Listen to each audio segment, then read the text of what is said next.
It's 6:30 p.m. We convene here at our regular city council meeting. It's April 18th. We're located in the council chambers here at Kermit City Hall. And I'd like to call this meeting to order, do our pledges of allegiances and our invocation. If you don't mind standing, please.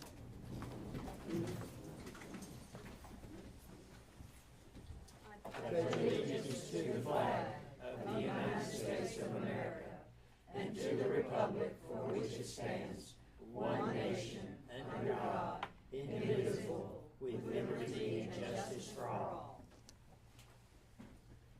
Honor the Texas flag. I pledge allegiance to thee, Texas, one state, under God, one and indivisible. Mr. Mungie. Let's pray.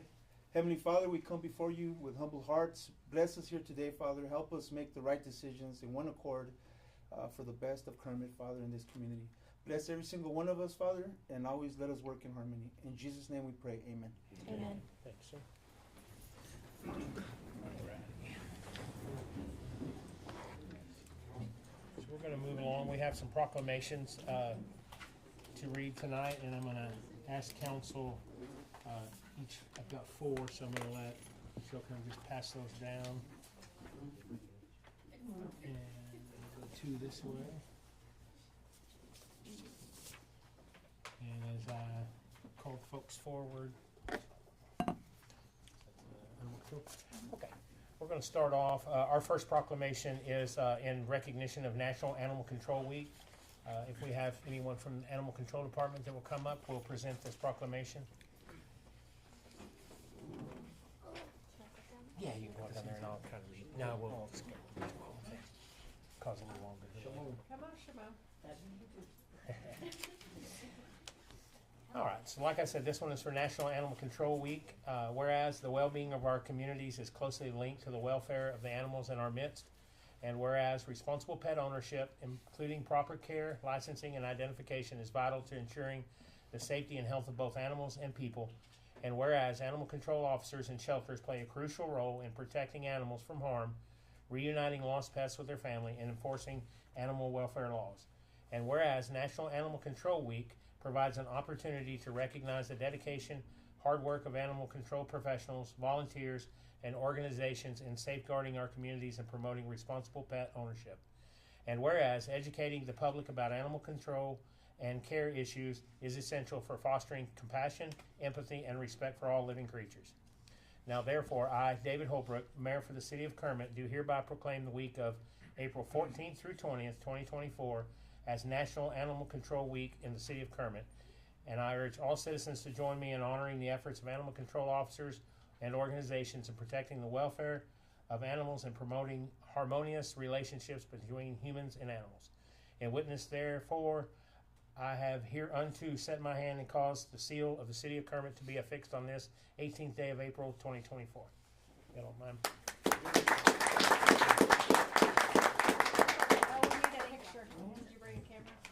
Y'all don't mind? Hang on, we have to have a picture. Mike, you got your phone? You can use mine if you want. Mine's removed in shortly.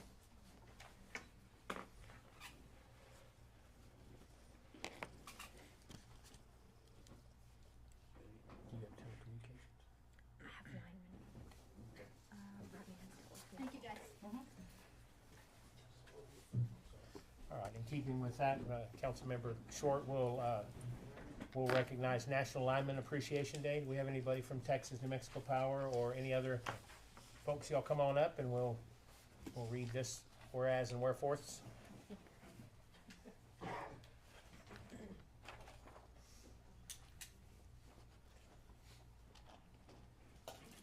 So this proclamation is for National Lineman Appreciation Day.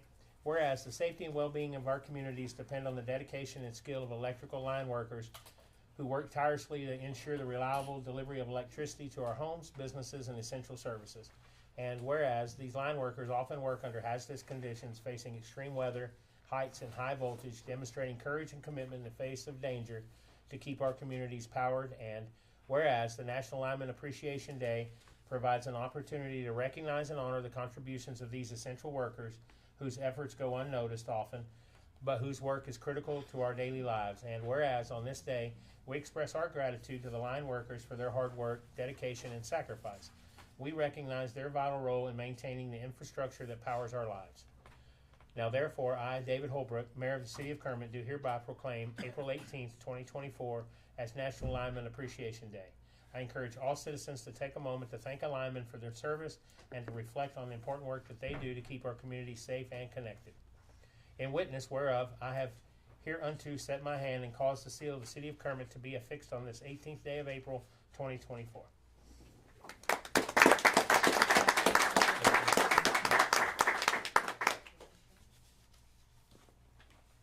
Thank you, Thank you, gentlemen. Thank y'all.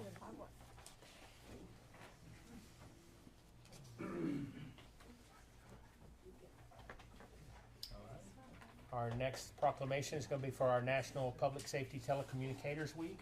Councilman Hayes?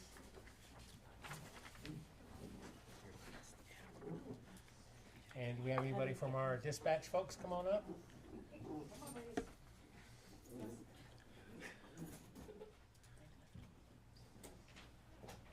All right, folks. So this one is our National Public Safety Telecommunicators Week proclamation. Whereas the week of April 14th through 20th, 2024 has been designated as National Public Safety Telecommunicators Week, a time to honor the dedicated men and women who serve as 911 telecommunicators, dispatchers, and call takers. And whereas the public safety telecommunicators are the first and often unseen first responders who serve as a vital link between the public and emergency services, providing critical assistance during emergencies and ensuring the safety of our communities. And whereas public safety telecommunicators demonstrate an unwavering professionalism, compassion, and dedication to their duties, often working long hours under stressful conditions to ensure the swift and effective response to emergencies. And whereas the public safety telecommunicators play a crucial role in coordinating emergency responses, providing life-saving instructions to callers, and assisting law enforcement, fire, and medical personnel in the field. And whereas National Public Safety Telecommunicators Week provides an opportunity to recognize and express the gratitude for the invaluable contributions of public safety telecommunicators in our communities. Now therefore, I, David Holbrook, Mayor of the City of Kermit, do hereby proclaim the week of April 14th through the 20th, 2024 as National Public Safety Telecommunicators Week in the City of Kermit. And I call upon all residents to join me in honoring and thanking our public safety telecommunicators for their selfless service and commitment to ensuring the safety and well-being for our community. In witness whereof, I have hereunto set my hand and caused the seal of the City of Kermit to be affixed this 18th day of April, 2024. If y'all don't mind recognizing them. Robbie. Squeeze together, Robbie. You gotta be in there too, buddy.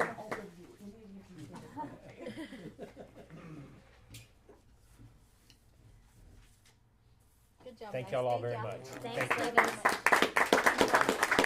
you. And continuing with that theme, do we have anybody from the Garden Club here tonight? If you don't mind coming forward, Councilmember Munguia. So this proclamation is going to be for National Arbor Day. And this is for the year of 2024, of course.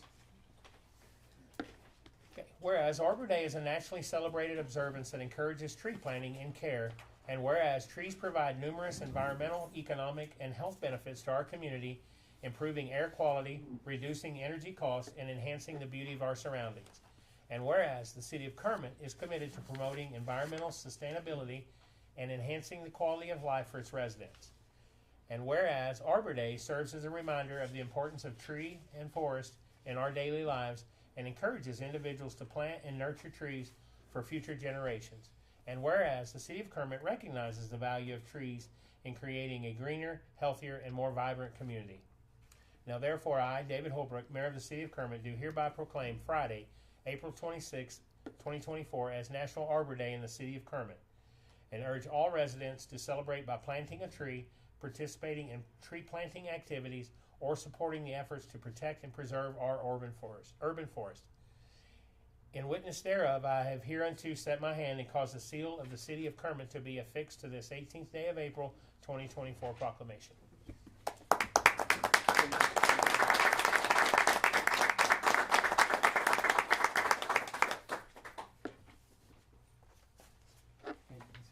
Thank you all very much.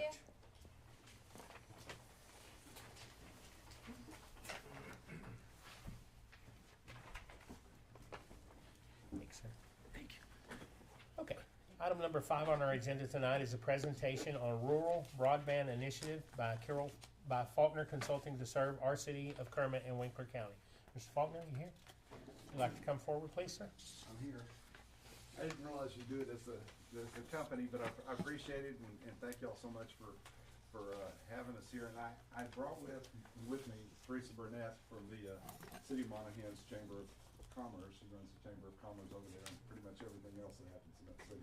So I'll tell you, just by way of background, what I was really anticipating tonight is more of an introduction. We've been talking to and with Kermit, believe it or not, I looked at the last presentation was 2.5 years ago. So I've actually been working with the City of Monahans now for over 6 years. Teresa has been working on broadband in Monahans for 8 years now.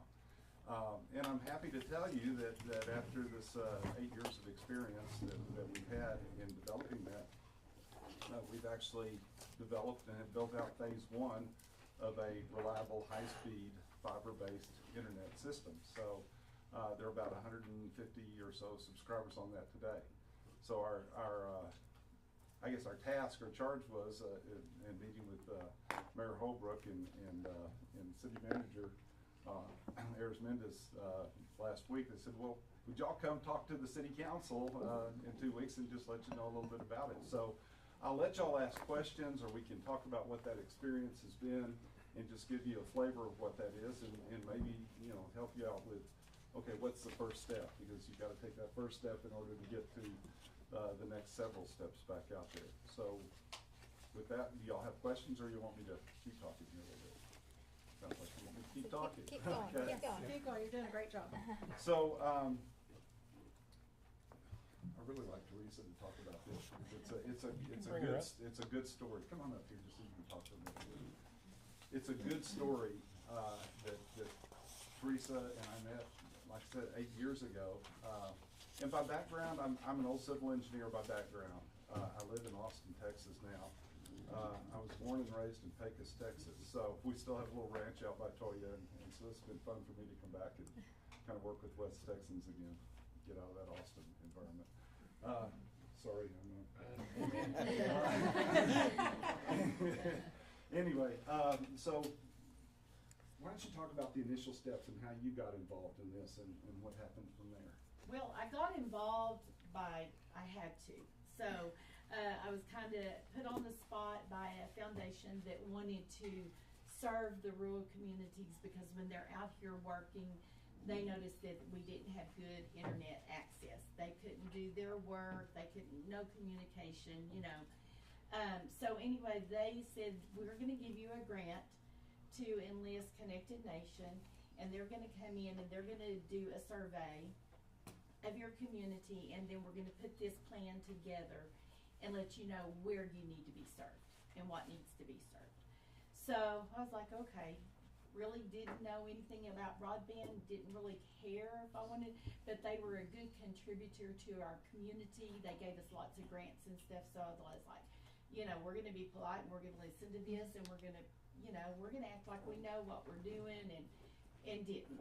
But anyway, as I got more and more into it, it fascinated me, and I knew that you couldn't stop. I knew that this was something in our community with all the cut lines and the different things like that, you know, that our restaurants couldn't function, our motels couldn't function, our insurance companies couldn't function. You know, COVID hit and we couldn't educate our kids because, you know, they were learning online. So we would have families in my office at the event center, and they would be lined up underneath the roofs, you know, with their devices, you know, and the whole family's trying to do their work from home, their education from home, and different things like that. So as we kept going on, and we got the survey together and we got the assessment together, then the next step was to proceed forward to try to get this done and get it installed. That's when, you know, you'll have lots of people come out of the woodwork and say, I know about broadband, let me help you with your broadband and everything. And you'll find out they really don't know about broadband. So you have to go through a lot of different people to try to find the right person. So I did. I went through several consultants before I found Carol. And I did some, investigating on him, some research on him, checked with different companies and everything, and they were like, no, he's on the up and up. You can't go wrong with him. And they were absolutely right. So 2 years into this, we were ready to start, and that's when I brought Carol on board. My things that I said absolutely had to happen were, number one, if we weren't going to hook up residential or connect residential with the project, then I didn't want anything with it. Because to me, having residential is the most important. And you will find there are so many of the companies that will come in and they want to hook up the businesses because that's where the money is. That's where they get their funding and, their payback into that. But my thing was, nope, we have to do that. And another thing is that I wanted redundancy. I wanted to make sure that if there was a cut in the line, that we didn't lose service. That my restaurants could still charge people at lunchtime and that my kids could still get educated and different things like that. So those were my two criteria, redundancy and being able to do it to the residential area. So that was another, problem that I had finding that. But when I found Carol, I made that quite clear that that's what we wanted for our city. So we proceeded forward on that, and then COVID hit. And we were right in the middle of this project. Oil fell, below zero a barrel, all that kind of stuff. And we had applied for a federal grant through the CARES Act and everything, so there was some funding there. And we had applied for that, and originally when we applied for it, we were told, this is fine, you apply for it and do it, and you didn't have to have a match. Well, long story short, guess what? They came back and said, you do have to have a match. So that meant that we had to have $625,000 down. So it was a little disappointing, and we're kind of like, okay, and we only had 30 days to do it too. So anyway, long story short, we raised the money. Got $625,000 less than 30 days. We're able to go through with that and proceed forward with the grant. And we did that. We got that grant along with the money, the extra $625,000 that the companies let us keep to use. So with the federal grant, we had to use that specific for things, and with the other $625, we could use for things that we needed. Does that kind of make sense on that? So, because with federal grant, you had to have USA products, that different, and there weren't a lot of USA products at that time. So, anyway, we proceeded forward with that. Today, actually, we just kept pounding and pounding and pounding. We have completed phase 1 of the project, which circles from, State 18 that runs through town all the way to the east side of town, where the new division is, the new school and everything like that. We've got all of that completely, infrastructure, making connections, everything else. We will know next month. We have a grant again that we will know about the funding. We feel confident we're going to get some. We just don't know how much. And as soon as that funding comes through, we start on phase 2. But what we did was we put an Ethernet ring around our city. So that's the redundancy. So we are able to pull off of that. We've also put in a head-in, site and everything that you have to have. There are so many components of this, so many things that you've got to do, that what we have done, we've created a playbook. And many Kermit people over here are really good friends of mine. And I have promised them that as soon as we get the playbook ready and we get this done and we make sure it's working, the kinks are worked out, that we were going to share it with Kermit. That this is not something that we're stingy and keeping to ourselves, because what makes Monahans strong makes Kermit strong, and what makes us strong together is stronger for our region, our area, to make the Permian Basin like we're supposed to. So it is complete. We are ready to go. We've just as an example, do you mind if I talk about that? Keep going, girl. So That's why you brought her. So let me show you. So what's really exciting about this, I spent Tuesday afternoon in Snyder, because we've been working with Snyder on them to get their their broadband too. 2 years with Snyder, 8 years with Monahans, and they will be ready to start putting their infrastructure in this summer. So we've got a timeline where you've got Monahans 8 years, and because of our playbook and the things that we've learned and the things we can cut out, the people we know we can use, the people we can trust, you know, that have the resources to get the supplies and everything else. So if you look at Monahans timeline, it's 8 years. If you look at Snyder's, it's 3, you know. So I say that because I do want to share the project with you. I want to see Kermit grow. Y'all are already getting so many companies and new motels over here and everything. The sand plants, you know, just like, and I'm sorry that Atlas had their problems. So I'm a big Atlas fan, and in fact, all of my family works for Atlas, and so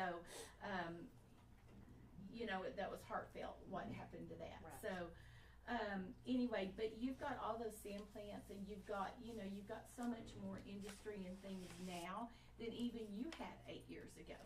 So you know, you need this. It's important that you have this as much as we do to continue to grow. In my opinion, this is the biggest economic development project that you could work on right now. Because if you don't get your broadband internet and you get this, the reliable, the redundancy, you know, the low cost, the high speed, if you don't get this, then what I saw in Monahans is you're gonna quit growing. Because you can't entice those bigger businesses or companies to come here. Because we lost several of them because we did not have the high-speed internet that we needed.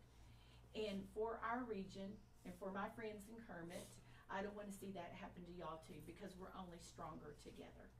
And we use Rodney's flowers and Monahans all the time, so everybody's like, we have to, you know, use Rodney. But anyway, we are neighbors, we're friends, we're in this together. And it's not a competition, it's something that we want to share our playbook with you and help you get what we got. And yes, it's gonna cost you a little bit of money, but I can also introduce you to people that you can get grants. You know, a lot of your companies here they'll be willing to hand over money to you also, but you've gotta get started. If you don't get started, all of these grants that are coming down, the federal government is like got billions of dollars that are fixing to come out. The state's got millions of dollars that's fixing to come out. If you don't get started and get shovel ready pretty soon, then you're not gonna be eligible to get any of those grants. And that's my concern, is getting everybody started so that you can be able, because we have gone through heck and back on these grants, especially this second one. Because it started, we've been working on this grant over a year, and we've had to rewrite it like 3 times because they want you to modify it, or they want you to do this, or they go back in there and they remap, you know, the area or whatever. So I just want y'all to know, and that we're here to help you in any way that we can. Carol's the expert on it. He is a consultant for it. He's the one that designed ours, put everybody together on this as far as our provider, our investment company that put in to it. And I just want to see y'all get a little bit ahead so that we can continue to grow our area to make us stronger than we are right now. And that's kind of like, that's the condensed version, because I could stand up here for 2 hours and tell you, but I'm going to tell you it's discouraging sometimes, and you just think, oh my goodness, but don't give up, because even though you hit maybe, you know, a rock, it turns into a pebble really fast. But with our playbook and our guidance, you won't hit those rocks like that. So that's what we're here for, to tell you that we want to share this with you. If that's where you want to go and you want to do this, we want to share it with you, and we want to help you with it. So I have a question. yes. What would be the estimated price range for a project like this? Well, our first phase was $3.5 million. Okay, and Kermit is smaller than Monahans. And so, of course, the project is not gonna cost in Kermit what it does in Monahans. But our phase two actually goes around the loop in Monahans down south into the county too. Because we have a subdivision out there that we need to cover, that's, even though it's not the city limits, they're really part of us and they're a integral part of our city. So, did I answer that correctly? Pretty So, close. anyway, And because yeah. the numbers get, a little convoluted, and so, yeah, I see y'all writing it down, don't write that down. Well, you said But when y'all's, you but said I- y'all's first deal was 625,000, Well- and that you had to We got a $1.5 million grant, grant. but we had to raise $625,000. Yes, sir. And I will tell I you want to that, make sure my figures were right. And that's even a little bit strange too, because we originally applied for $4 million, and they came back and said, oh no, redo that and cut it down a little bit. So we did. We went in and we cut it down to $3 million. And then when it was all said and done, we got $1.5 million, but we had to raise the $625 to match. for the $3 million. And what happened on that, everybody that gave us that money, that match, when we went back to them and said, hey, we didn't get the $3 million, do you want your part of your match back? No one wanted it back. They said, no, we want you to have broadband, keep the money, and keep going. yes, ma'am. I'll tell you, she is the money raisingest lady I've ever seen in my life. But when we got that initial, I thought it was all done when they first came out and said, well, you gotta raise $600,000. And Teresa said, let me make a couple of calls. And I think Permian Basin, this was the other kind of unique piece about the playbook. It takes advantage of everything that you've already got in the city. It looks at government, it looks at private business. But interestingly enough, we raised a lot of money from philanthropic organizations, people who have family trusts who just do philanthropic work within the industry. People like well, Stillwater wasn't so much. King Foundation out of Dallas, from I forget Florence and I forget his name, Clarence King, but they made their money out of the oil business. They're looking to put money back into these communities. The F. Marie Hall Foundation gives $1 million. They're out of Midland. And they're interested in Kermit. Yeah. They are interested. In both of these, so, and finding the same interest for Snyder, kind of on the edge back out there, but still looking to invest dollars in a community. So it's just a matter of asking the folks, and, I give Teresa credit knowing the folks who to ask, but that was a big part of it. So we raised about $3.2 million and got all that first phase started, but we knew it wasn't even enough to really get finished on phase one. And believe me, I scoured the country looking for private equity investment. Even overseas. Yeah. He went to Europe. Yeah, and I will tell you, Yeah. it's an interesting discussion with private equity folks, because it's just like Shark Tank. I mean, you go in, you talk to them, and they say, well, Carol, how many subscribers do you have? Well, we don't have them yet, but, and they're like, come talk to us when you got subscribers. Right. We need that money. Fortunately, we were able to find a group out of Dallas, Texas, after scouring the world, that was interested in the fiber infrastructure, and they came in, and now they're finishing out the phase one and are committed to phase two. And what was a really selling point for them is that we already had that $3.2 million. And they're like, you're serious about this and you're already doing it. And so they're like, yeah, you show us you're serious about it, then we'll get serious about it too. And they did. And they have been fantastic. But let me tell you something. Like I said, I've researched lots of companies. I've fired an engineering firm because they weren't on the up and up, that, and there was I worked with another company that wanted to be my consultant, and I was like, oh no, and so I let them go real quick too, because you really do, you have to do your research and use the people that are really qualified for the job, because there's a lot of them out there right now that want to tell you they are. And you look at the playbook, and there are a lot of things we've got in the playbook where some of these plays didn't work, but we know the ones. So that's been a big help too. So all experience is good, even the failures along the way. But again, I think being able to shorten it and and offering that back out. But Teresa said she was not going to leave Kermit behind in all of this. appreciate that. We appreciate For that. instance, Thank she you said so that's much. Thank you very much. We're Yeah. doing, so. I just have one question. So, for phase 2, what's your anticipation of the timeline? Right now, well, we're starting to populate phase 1 right now. We're waiting on a grant from the Texas Broadband Development Office, and they've absolutely sworn that we will know by the middle of May. So if we know that by the middle of May, we'll be into constructing that later this summer, starting it out. The good thing about that is as we start into phase 2, it's not like phase 1 where I had to build a head in and the Right. distribution, and as we begin to expand, we can start adding subscribers in phase 2 immediately, so. And it's, we applied for $5 million, so we feel pretty confident with that right now, and that's gonna go a long way. But again, raising that kind of money, having now private equity to finish it back out, knowing who our contractors need to be and who they don't. Will phase 2 complete Monahans, or will there be a No, phase sir. 3? No, sir. We are planning actually 4 phases.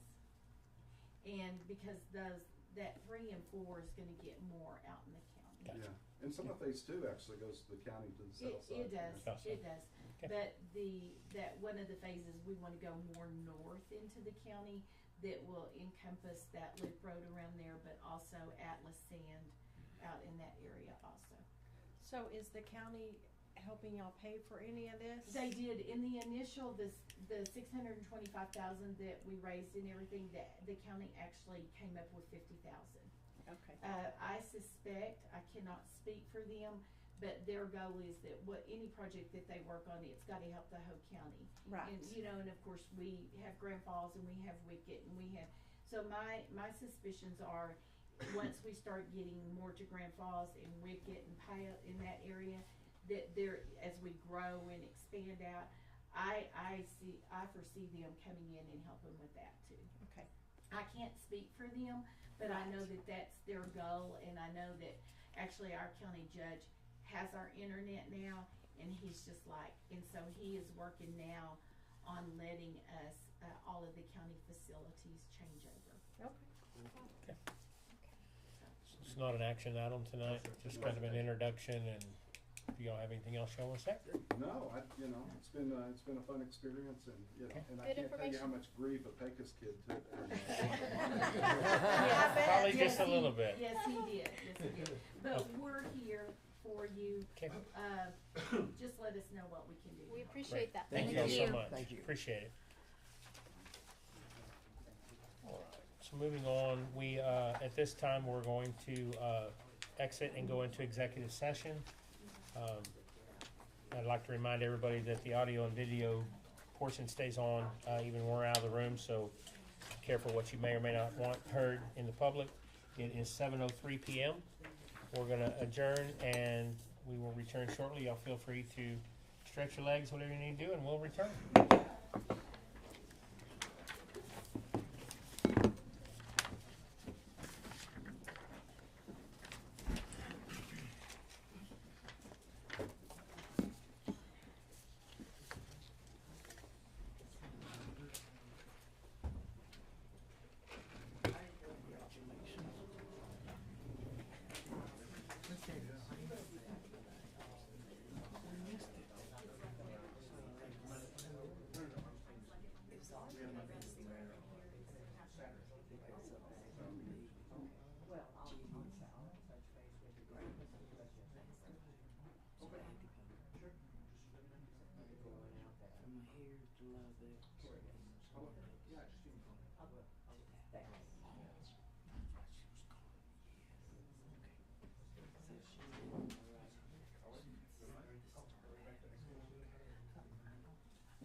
before you pull that up.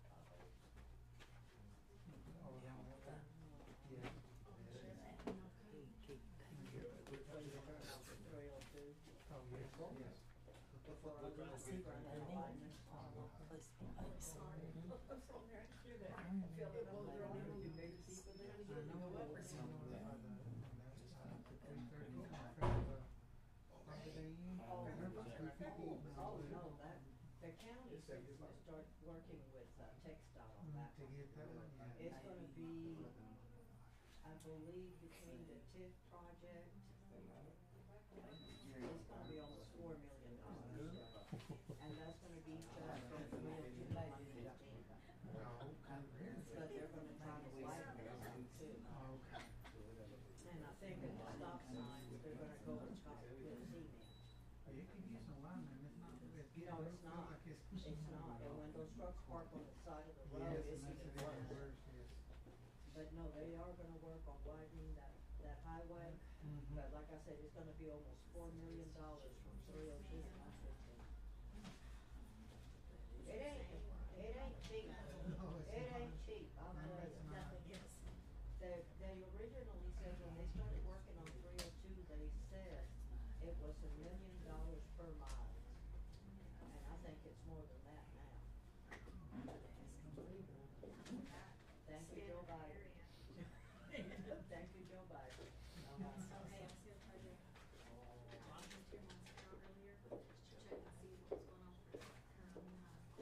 She has it, I said, before it didn't show anything, well now it shows you guys stuff. It shows that they both get denied, but then it also shows that they're pending as of this month, but denied for the August month. And it said that we needed to submit, like a letter of paperwork from the citizenship. So when they got their registration or residential card or whatever, when they got that, they still get like a certificate, like we did when we got our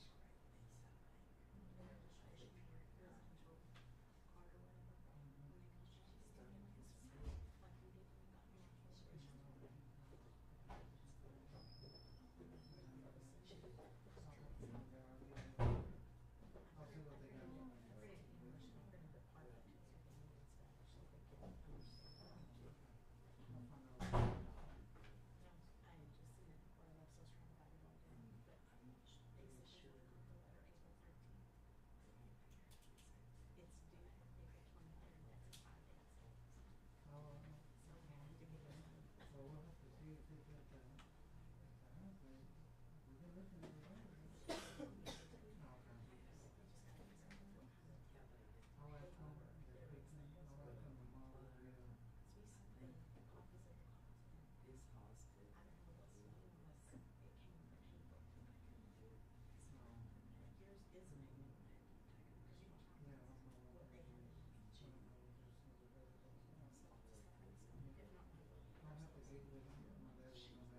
due April 23rd, and that's in 5 days. So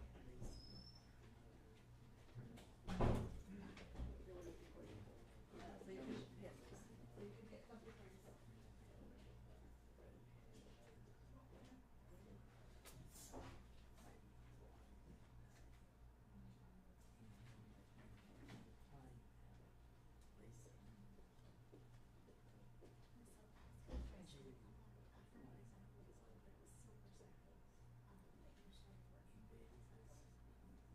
Oh, well, there's two up there. You're talking about the Texas Inland legislature?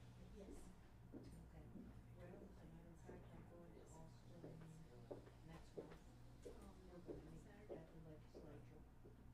We meet a year before they review it. And what we're gonna do, we have, right now, we have about 79 resolutions that we're working on. All just the members of Texas Silver Hair. Yes. I didn't wanna assume. Yeah. No, it's the Texas Silver Hair Legislature. We were founded, actually, we were founded in 1937 in the state of Missouri. It was authorized in the state of Texas in 1985. And the first member was, sworn in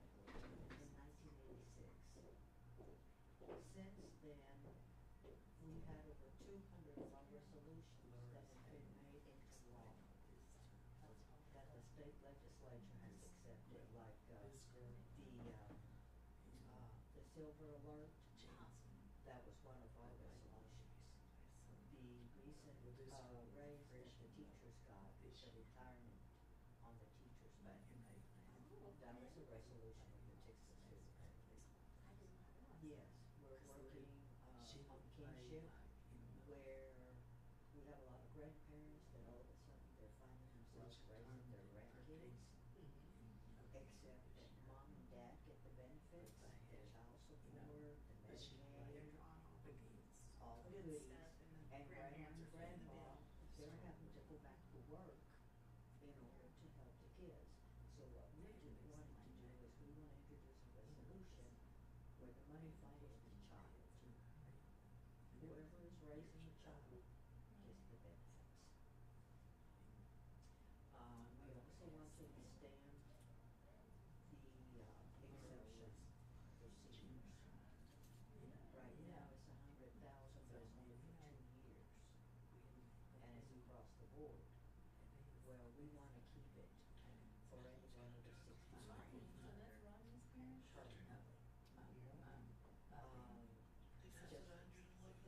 Anything that can benefit seniors, that's what we are.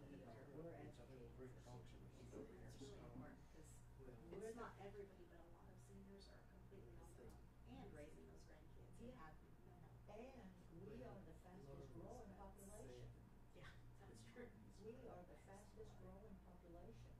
So, yeah, and like we tell our legislators, guess what? We still vote. So they Vote kinda- more than anybody else. Right, so they kind of pay attention to us. So what we do is, like, we're gonna get together, we're gonna kick all these resolutions around, and kind of pull like the best 10 or 15 that we think have the best chance of becoming. And so, when we finally all agree, right now there's 84 of us. When we all agree on the 10 or 15, then we go ahead and we present a copy to the governor, and then one to each member of the House of Representatives. So they have it to look over. So before. they had it. And then the author of the resolution selects 3, 4, 5 people to sort of stay on their representatives and remind them, hey, you know, we got this resolution, you know, and They kind make of, sure they look at it. yeah, kind of keep it on the forefront. And I'm excited about it. We had a meeting in San Angelo a couple of months ago, and I got to meet some of them, and I was very impressed. The dedication and the energy that these people have. I mean, I'm 75, and I felt like I was slowing down next to some of these folks. Some of these are in their 80s, and they're gung ho, you know. That's good. Yeah. It's So, something for them to strive and work towards. yeah, and we have retired attorneys, we have, several of them are, PhDs, so, I mean, they've got. So you got the ones with the wisdom and the knowledge, able to help you get things done. Yes. That's really good. Well, I was wondering, 'cause I constantly stay on the silver alerts and the amber alerts and the blue alerts and all that stuff. Is it just me, or does it seem like there are more frequently elder and disabled people kind of missing in Texas lately? Well, especially if they are in healthcare facilities, because one of See, the. and it never says that, so I'm sure there's somewhere I could probably look and see like Mhm. where. Yeah, because we are finding a lot of them, and this is another thing that we have, is we run background checks on anyone that works in healthcare. Okay. I mean, you know, some of It's these, kinda necessary. some of It's these really resolutions, necessary. you look at them and you're going, that's a no-brainer. But it's not for everybody.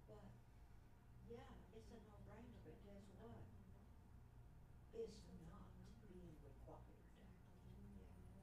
So you have no idea, like, who's looking after your grandmother?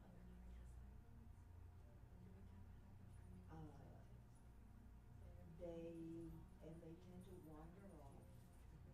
They're not being checked on. They're not being looked after properly. And they wander off. Well, some of these people, bless their hearts, they go to the sidewalk and they make a left turn. They have no idea where they are. Yeah, especially if they have like Alzheimer's, dementia, Anything, anything. and sometimes it's just they've gone further in that age that they just Or forget. they're in a neighborhood that they don't recognize. Family kicks in or whatever. So, and, you know, there's all kinds of people out there that do things that they shouldn't. I think that's probably what makes it way Yeah. scary. And it is. The human trafficking is not just young people anymore. But you know, I think that's one of my concerns with it, and I felt like the older, you know, just Yeah, I was like, but hold on, it's human trafficking because it could be somebody that's been tracking them for a while, you know, knows their routines, knows the family doesn't check in on them, or what have you, already has been skinned the mail, you know, so then they can have their checks or whatever that they get in retirement. Who knows? They could be the beneficiaries now on their stuff. You know, you just don't know. And that stuff, I know that there's protocols put in place to keep that from happening, but it's not foolproof. It's not. You know, and so essentially anybody, if they wanted to, And they could do that. If people that want to game the system know how. They know all the loopholes. That's right. They know all the cracks. And that just, it worries me because a lot of, like I said, a lot of those elderly people, they didn't even use nobody's done. If you have 20 kids, probably one out of the 20 might actually check in, and it might be once every 3 months. So how long is grandma going to farm before anybody notices? But the checks are still coming in, the vehicle's being driven, credit cards are being used, you know what I mean? So they think, oh, well, the statements, the credit card statements are still coming in, grandma's still using the credit card. And grandma probably hasn't seen the credit card in Right. months.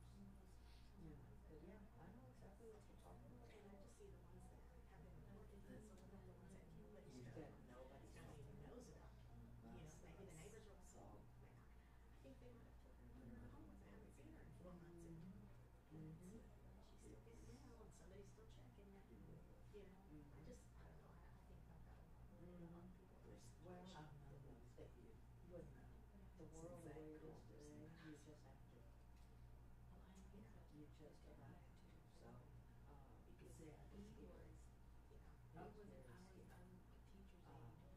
I get sick of it. My daughter lives for her, well, she lives in Dallas. And after we lost her daddy, she, you know, I'm really sure you really should. I said, honey, I am perfectly safe in Kermit. I said, I am safer in Kermit than I would be here. Well, but here I can check on you. I said, believe me, I've got people in Kermit that check on you. And, you know, like, I'm involved in so many other things, you know, that if people don't see me one day, my phone rings. They're sick today or. Hey, haven't seen you today, what's going on? You know. That's good. I don't know what that would happen in Dallas. I had some, work done on my house. Well, she just knew, oh my God, you're gonna get ripped off. I said, no, I'm not gonna get ripped off. I said, I'm not getting Joe Blow from you. Yeah. I said, the guy that I got, I said, he's got a good reputation. I've got friends that have used him, neighbors that know him. He's very reliable. Well, I just worry about you. I said, don't be. It's natural. You know how it was when Oh, well, yeah, And yeah. they Oh, yeah. reverse roles on us. Yeah, this is true, this is true. I know my mother learned about me as I was growing up, and then I ended up, the cards turned. Yes. And they flip on us sometimes. Sometimes people like facts and they should, but Yeah. anyway. Well, I'll be thinking about you guys and as you're going through these next meetings and get y'all stuff set up. I'll be As a pretty matter of fact, I was supposed to fly. And with all the stuff that's going on with the airlines, they said on the news that the only thing that hasn't happened yet is that a plane hasn't fallen out of the sky, and I thought, you know what, it'd be my luck. Maybe you should skip and fly. So I'm driving. Good idea. I'm gonna get down there a day before the meeting, and I'm gonna leave the day after, so. I figured that 5-hour drive is worthwhile. And then I've got a friend, and he told me, he said, well, if you're gonna stay an extra night, he said, I'll be back from Utah. He said, we can go out to dinner. I said, sounds like a plan. So, but yeah, I'm looking forward to it, cause I went ahead and downloaded the documents and printed all the resolutions, and I've been going through them.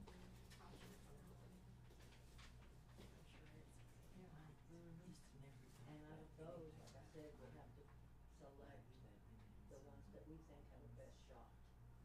And did you already give yourself like, okay, this is gonna be our deadline to break it down to select few that we're gonna use, or y'all just Well, we're kind gonna of have going a through and hoping meeting, that y'all can just come to an agreement? everybody is gonna come in on the 5th, so we're gonna have a meeting that afternoon. Everybody's already gotten all the resolutions, because they went ahead and emailed them to us. So we downloaded them. And, so, this is what we're doing, we're looking them over. I'm picking the ones that I'm interested in. And so, what we do when we get to Austin, I'm assuming this is my first year, but I'm assuming what we'll do is we'll group on the resolution, the ones that we think. And out of those, then we'll select. And it'll be, well, the 5th, the 6th, 7th, 8th, and then the 9th. The 9th is, by the morning of the 9th, we should have figured out exactly what we're gonna, send to the governor. Oh, okay. And get it all written up in resolution form, you know, the whereas's and all that. So, and the speaker told us, she said, be prepared to stay a little later than 5 o'clock. Be ready for the long haul. So, you know, That's okay though, 'cause you know that's what happens when you're yeah, deliberating things in a that's board. it, and I mean, like the legislation, when they're in session, it can be 10, 11 o'clock at night. Yeah, that makes sense. So, and the thing of it is, we'll be working in the Capitol. And then we're gonna shuttle back and forth to the hotel. So, you know, if we have to work till 9, 10, 11 o'clock at night, that's what we'll do. Yeah. When y'all shuttle, y'all are gonna go in groups together? Yes, Oh. yes, we've got, Just be careful when you're we out there. we were gonna get a bus. No. They wanted $8,500. So instead, we have 17 people that have volunteered to drive us, members. So as soon as the speaker gave us the list, I went ahead and I called this one, and I said, Ed, do you have anybody in your car yet? And he said, no, you're the first one to call. And I said, I want shotgun. He said, you got it. Front row seat, buddy. Right, so, most everybody, that's what we're gonna do, the members themselves, we're gonna be riding with them. That's awesome. So it will be in a group, and then we'll be parking there at the Capitol. And, like I said, we'll be there, the guards are all there, and they stay as long as we stay.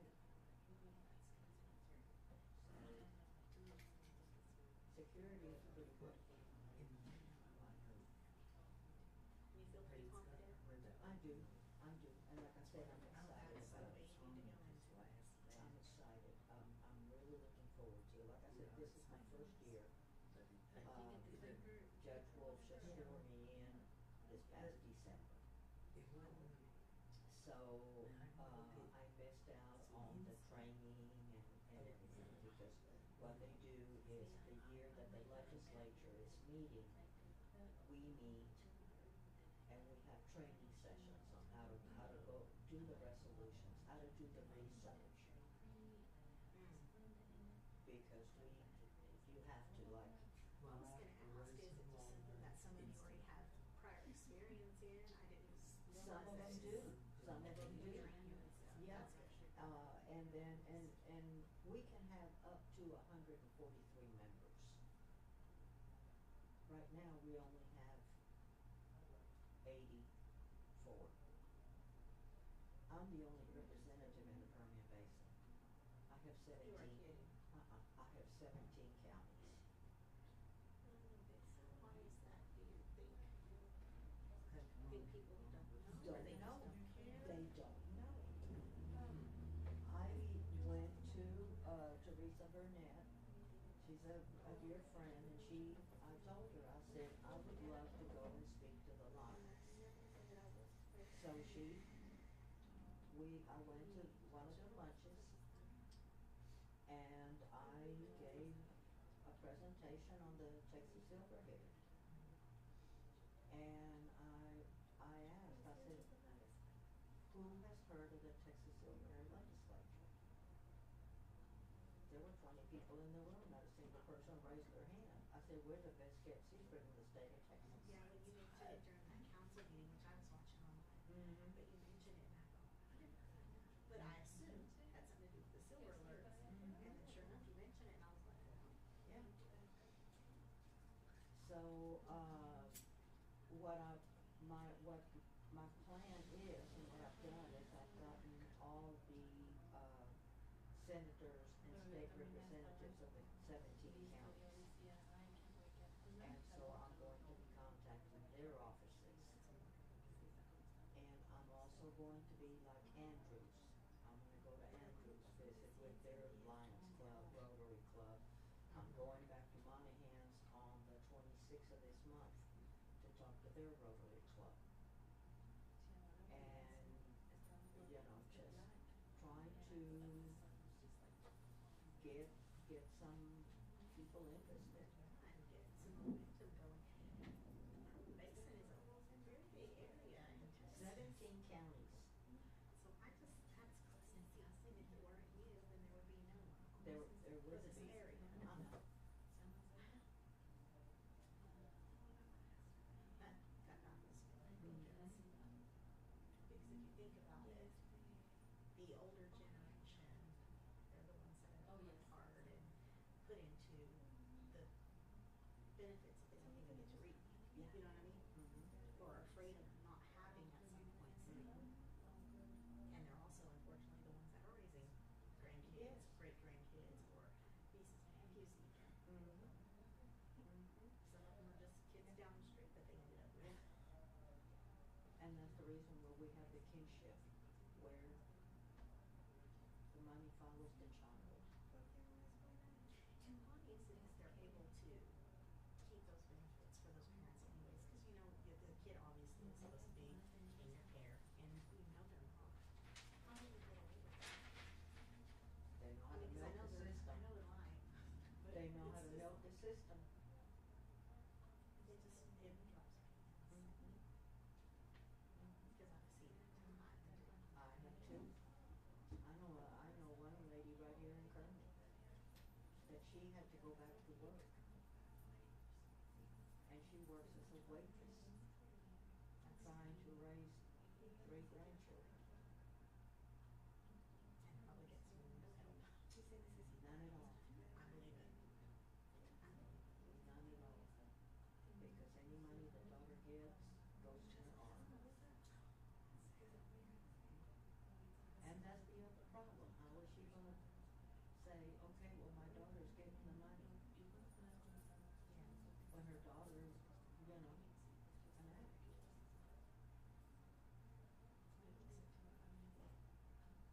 So they catch her, they throw her in jail. What mother is gonna let her child go to jail willingly? Mm-hmm. You know, it's a catch-22. Yeah, and that makes it even harder because then even if the system would step in, if you as that grandparent don't say, yes, I am raising these kids, and yes, my child is messing up, yes, this is where they're at, and this is what they're doing, but I'm taking care of the kids, so let's fix it. If they don't do that, kids, Well- if you're not gonna do it, and I'm the worker, I'm the social worker, I'd be like, what Well, do you want me to do? and that's another problem at CPS. Yeah, doesn't get me started on something else. I know how bad that is. You know, so many kids fall through the cracks. They are not really following through. They falsify records. They overmake their quotas. Yeah, I tell you what, my own nieces and nephews have been through that so many times. I had one particular niece that was put in my care temporarily for 3 different times. CPS never contacted me to say yes, they could come get her or nothing. They just show up at my door saying, I'm coming to get her. And I'm like, no, you're not. I'm call sheriff's department. Call sheriff's department. They say, oh no, okay. I'm like, nobody's gonna call me and tell me. You can just show up at my house and you know the situation and it just blows my stuff. Yeah, and then you have the other side, where they don't check on the kid. And then some people, And then you go check their records, well, according to their records, they just saw the child last week. probably haven't seen the kid in 4 years.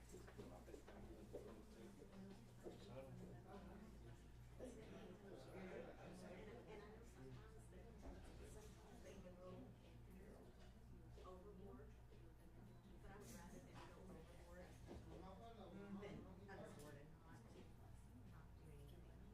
I used to think, one of the kids come to me and tell me something is confidence that something happened and then probably seem right.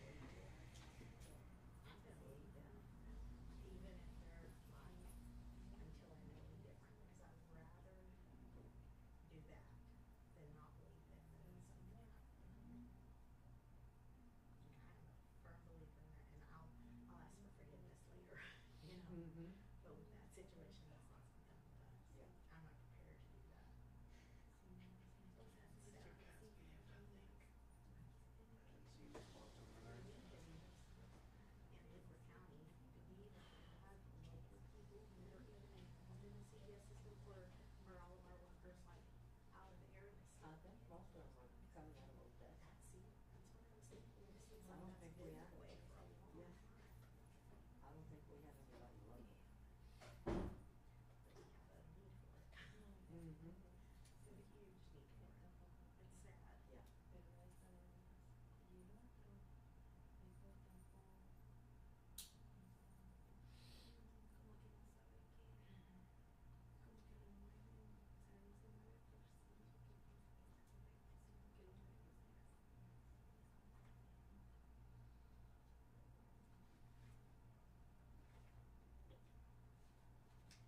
So if we're gonna, we have the animal control appreciation, but we're gonna talk about the dog situation too.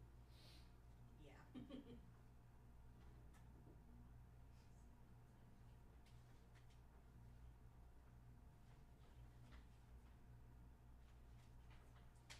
In your opinion,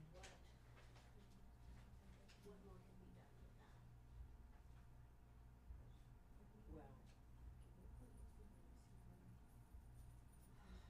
my personal take on it is going to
even with the inflation rate of today, what do you think we could have done with $290,000?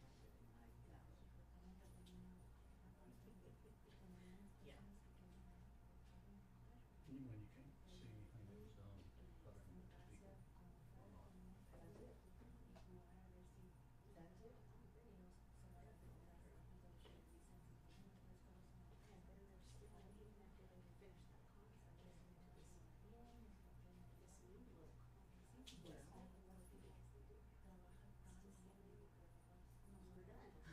well, That's what I felt like. and that contract goes until February of next year. February of 2022. Because I remember one meeting somewhere Yeah, but there's a 3-month clause. So even if they terminate tonight, you still have to pay them for 3 more months. $5,000 last month for Facebook and YouTube.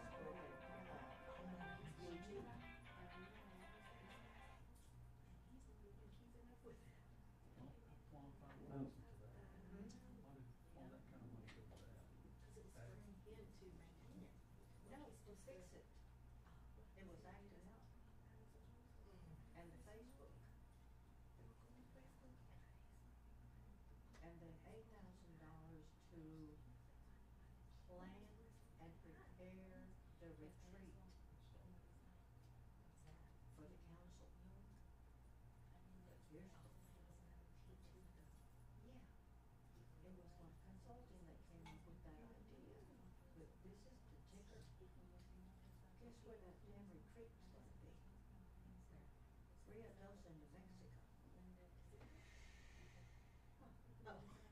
No, but you're gonna take current taxpayer money and spend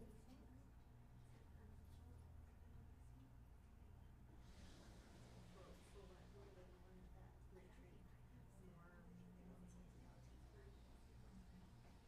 On how wonderful they are. I noticed that they first showed up on the system, and then all of a sudden, every little entity around them that they were somehow connected to, if they brought it here. Yeah. And guess what? They're getting rid of most of it because it's not working like they're saying. The Google Cloud, whatever, Oh, the yeah. Everton, all of that, they're doing away with it because it doesn't work like they said it was gonna do. Caesar first kind of just supports, computers at the company, other than getting it and shop.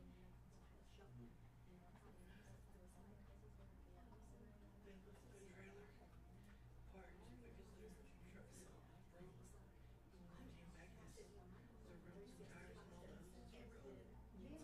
For doing all the work for them, right? Used it because this stuff in there, it's user friendly, and so it took me forever to remind myself how to use it. James uses truck. And then last part of all that there. James on the police off that, he uses company trailers. Sometimes you can't Sometimes he's looking for right now, since we have the guard rack.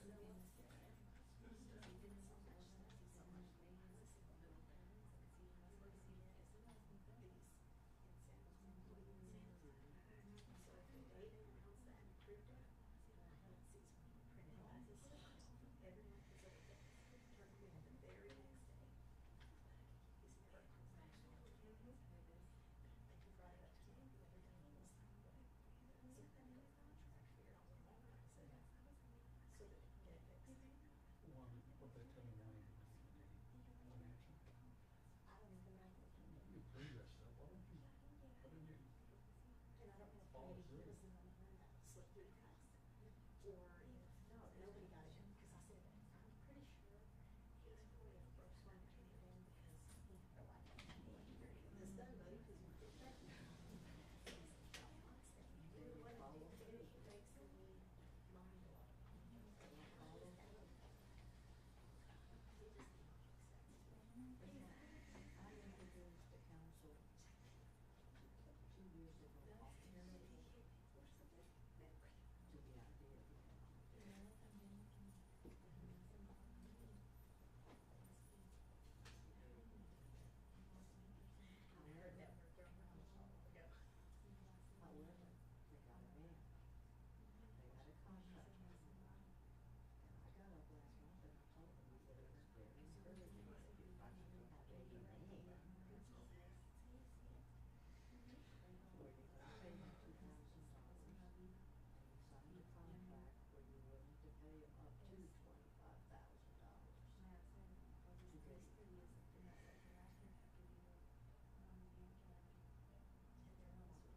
We approved that for the raises, and then you got to follow through instead of it just blowing out the window.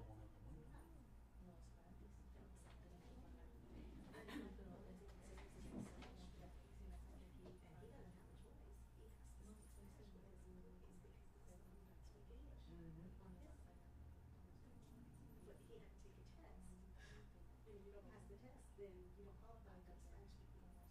But you're still expected to talk Spanish to them. So it's like, I wondered about that. I saw that on the payables and I thought, what? yeah, He's gonna take a test to see if he can speak Spanish. to speak and understand it. And he took it, and he failed it, along with some other people that he thought were really good at speaking and understanding English. But he communicates with them 7 days a week. But he didn't pass his test. Right. Well, I'll tell you one thing I discovered, and I discovered this working at Archivos.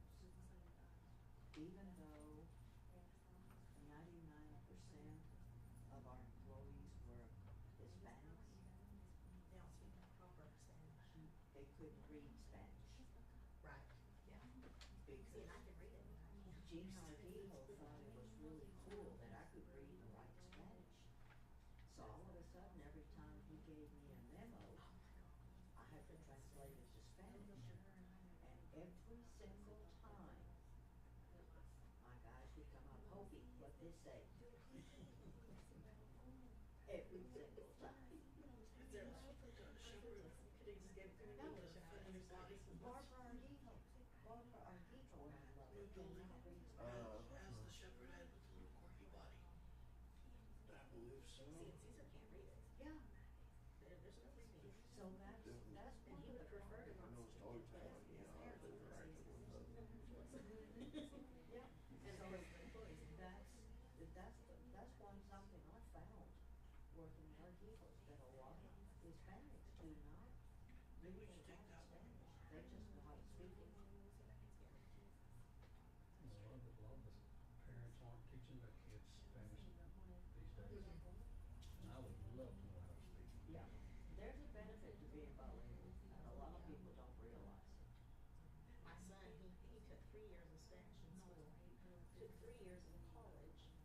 He can carry a conversation, but you just need to get that phone out and Google some stuff here and there for the Google Translate yeah. to get some words or to make sure it comes across right. Because once in a while he'll say something and he's like, oh, that just didn't sound right. He'll look it up and go, oh, that was way out of context. Yeah, yeah. It's like when I went to school, the only people said don't take Spanish. It's the Spanish would fail it.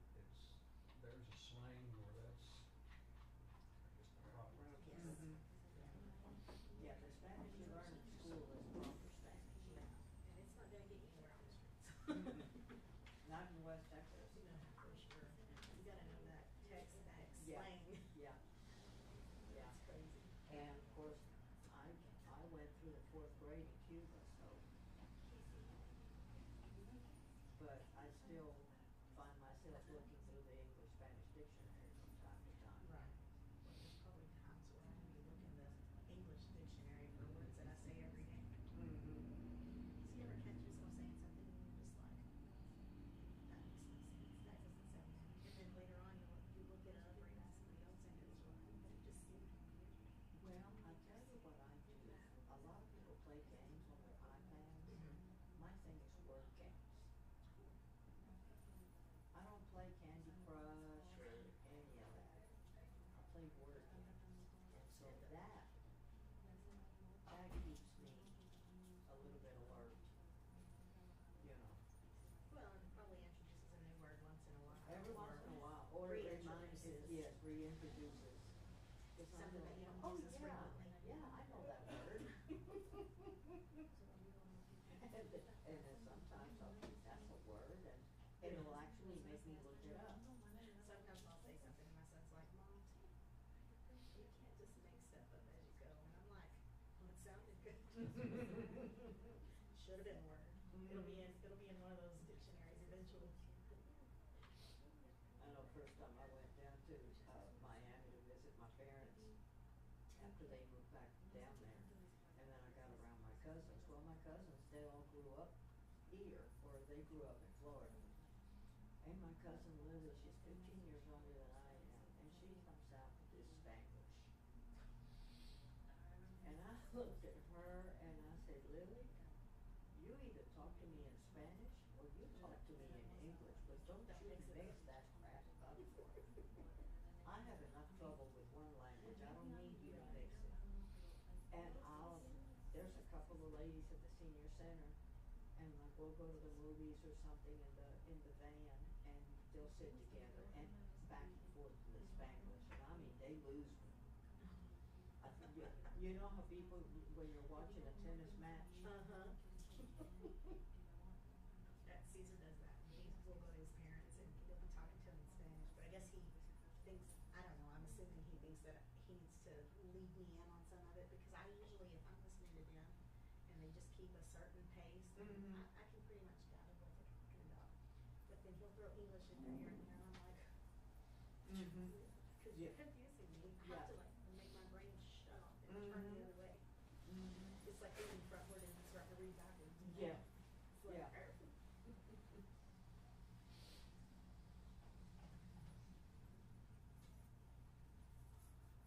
But yeah, that really, or he'll be on the phone, so the hands will call him and he'll be talking to him in Spanish and he'll throw a little bit of English in. I'm like, you're still in the same phone conversation? Did you just talk to 3 different people? And it's just natural, like he just does that. And I guess it's, he knows that he would talk like that with, I don't know. Yeah.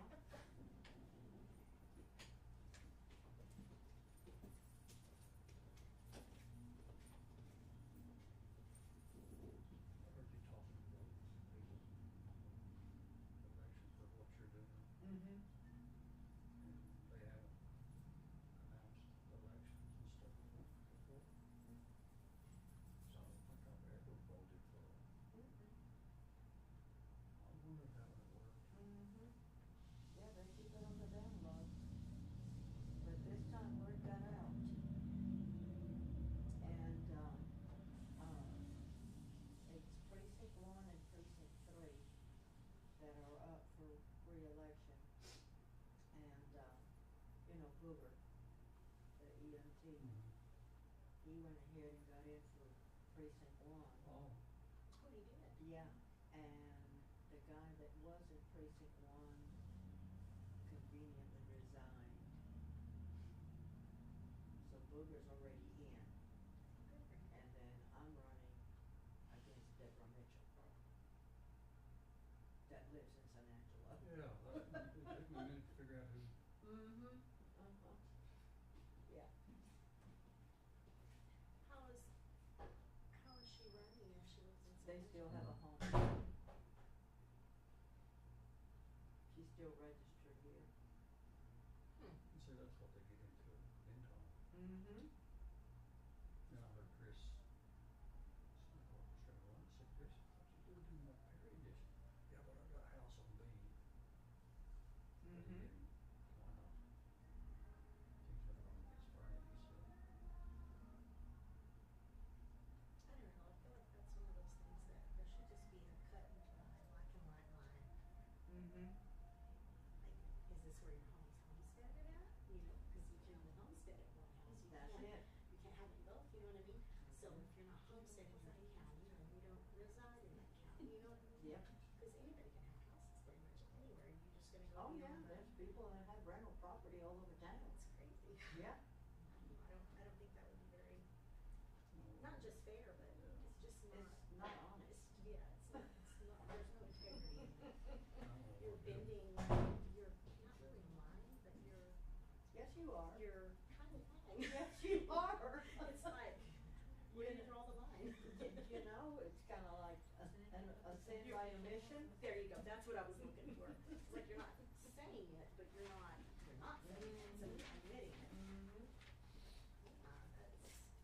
That's unethical. That Deborah is would just never unethical. continue to do it. And live in San Well, Angelo. good Lord, Bonnie Leck. Bonnie Leck is running for re-election. Oh, I didn't know she was from, Yeah, she's the vice president. she lives right behind me. She doesn't know where she is half the time.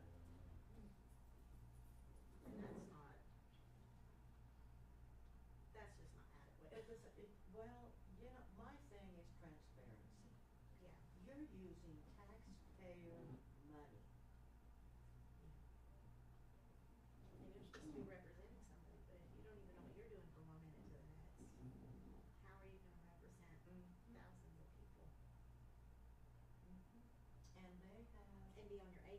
because that's what we expect, you know, as citizens, we expect the people that we vote in to really represent us and be on their A game. That's insane. How many members are there? Let's see. They go by precincts like the county, so they have 4 representatives, a president and a vice president. So they have 6 members on the board. Not having that paper sucks. Oh, I know. I understand why they stopped it, but just like this, they could easily not announce stuff. Well, the Beckham kids just, they were being a little bit unreasonable because Monahans wanted to buy the paper, Oh, really? but they insisted they have to buy the building too. Well, good grief, the building is falling apart. The only place that's even halfway habitable is the front office, and they have, every time they have any kind of a rain, which admittedly we don't have that much of it in Kermit, but they have to get trash cans and buckets all over the floor.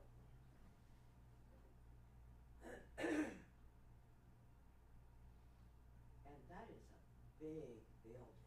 It really is, it's huge. They still have the typesetting equipment that my father-in-law originally Really? bought.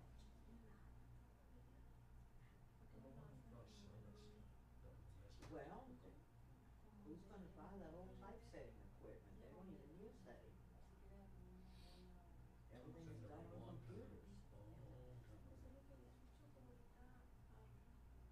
You know, years and years ago, it's probably been at least 25 years ago, David Armstrong had started doing his own little paper. And it was for the youth in the area, and we used to coach soccer together. And so he would print this paper. It was just like the Meeker County News, only it would have all the stuff going on for the kids throughout the community, Kermit League, and our soccer, of course, we had to go online. So it'd have some Monahan stuff in it for the kids, and he would have pictures for all the kids. And Yeah. I mean, I still have some of that stuff, and I don't know why he got into that or how that happened, but I thought, and that's not been too hard, cause he did it, I don't know why we don't Well, have that. and John Reed did it online. Yeah, cause we did used to have online Yeah. paper. Yes, he had it online.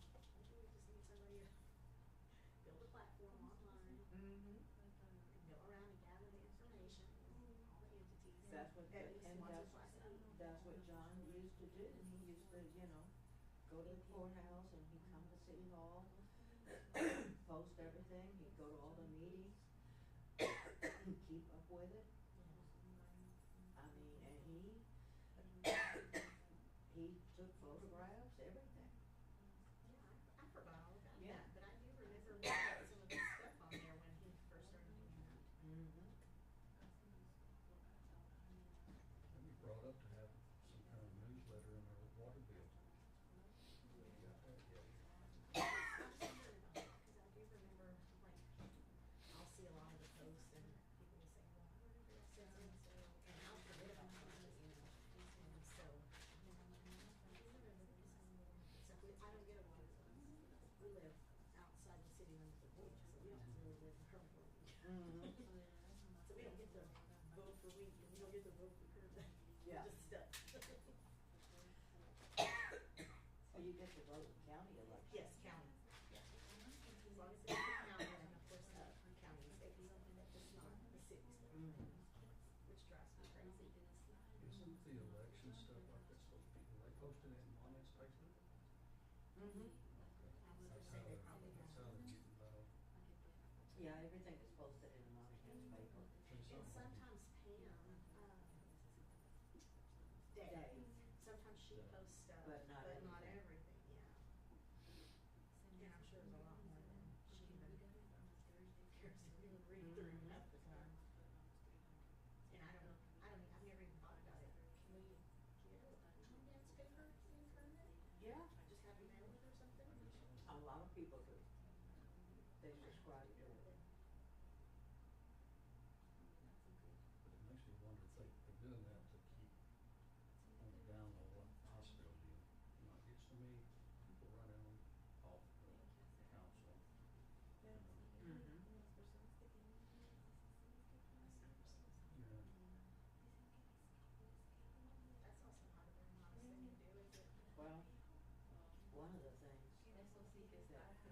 gets me is all their meetings are executive session.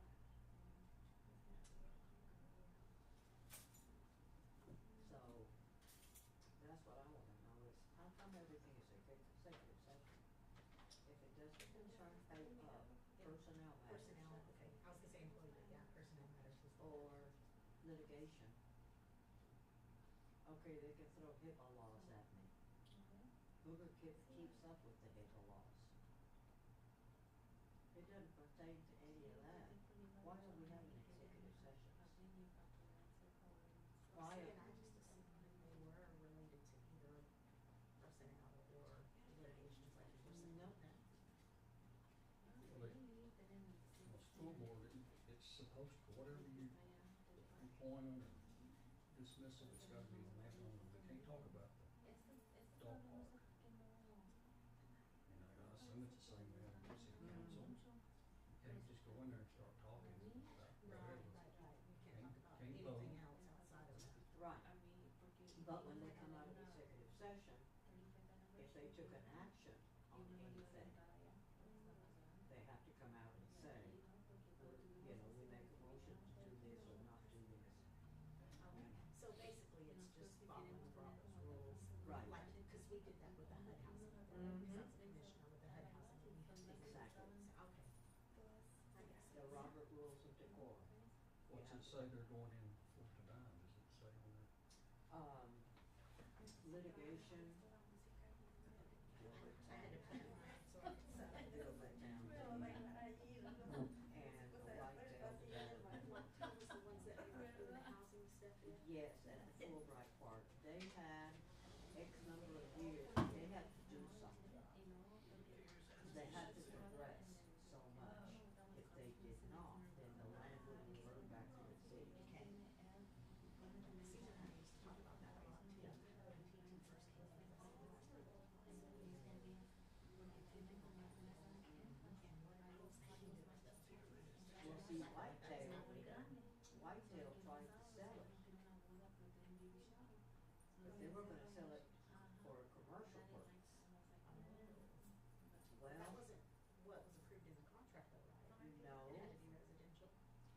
it was residential, but the thing of it is, the land originally was deeded by the Waltons. And it was deeded either for park or residential. Same thing with the Best Park. That's the reason the school could not build housing on it. Like they were Right, they wanted to proposing. do the teacher housing. They wanted to do the teacher housing and they come to find out that they couldn't. Well, that's terrible too. Well, hopefully that'll change. What does the Plaza Park look like? I hadn't been by there in eons. I It looks better than the best, yeah. I think. It does look Somebody's cutting better. grass The and last everything, time I they're went, cutting it was grass. a lot of trash everywhere, but other than that, it looked better than the other one by far. Well, the Best Park is wall-to-wall stickers. Oh, yeah. And- I remember when we had our little kids Oh, out there no, playing it used to soccer, be a nice little those park. kids would roll all over the place. You would never know. It was a nice little park. Kids would have softball games and, you know, people would have birthday parties All the out time. there all the time. That used to be the park we would go to with our Mhm. kids when they were younger and had birthday parties. Yeah, that's the only park on that side of town.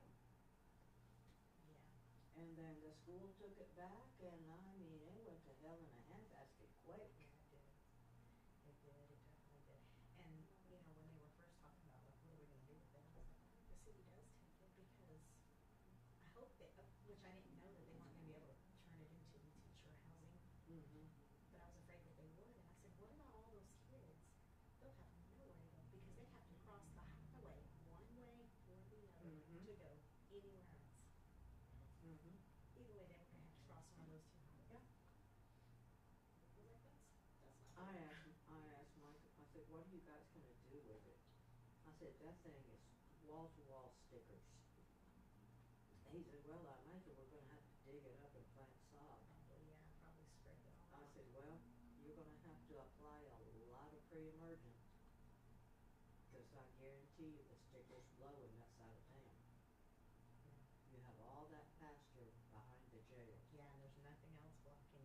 Nothing to block it. Nothing to block it, cause I have to use pre-emergent on my house, on my yard. Well, the worse that the heart gets, the less activity is there. The Yeah. less activity is there, Mm-hmm. the faster it just grows up and molds. Yeah, yeah. But no, that's the only park in that side of town, and there's a lot of kids on that side of town. I really do hope that they are able to come up with a I plan, do a good too. plan, that's really gonna make a good go of it. And then they was gonna put them little move-in houses in there, right? Hmm? Weren't they gonna put those little move-in houses at the park? Those pre-made buildings look like you see at the band camps What for? Yeah. for the teachers to be in. Oh, in the schools. Well, no, I imagine they were gonna use mobile homes like they got across town. That's what they've got It looks across. terrible over there, and over there already looked terrible, it looks really bad now. Yeah, but that's what they've got Big across metal town. fence and all those I trailers. think they've got 6 of them or something like that. And they've got the whole thing installed.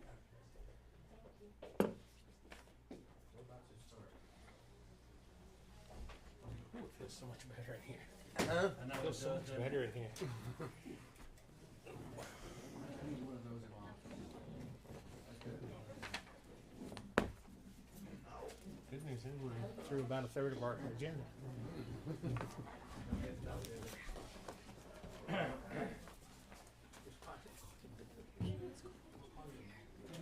It's nice and cold in here. It's good. Damn, Well, cold, but I'm cold natured.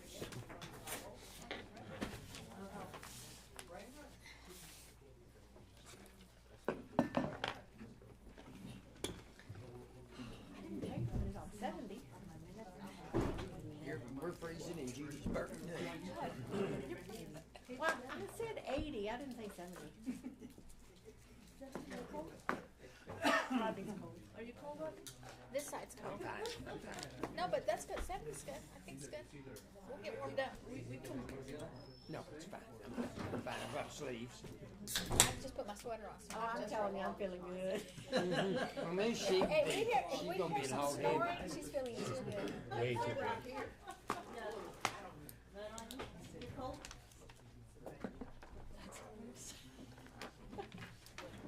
Kelsey, boy. That's over after your time.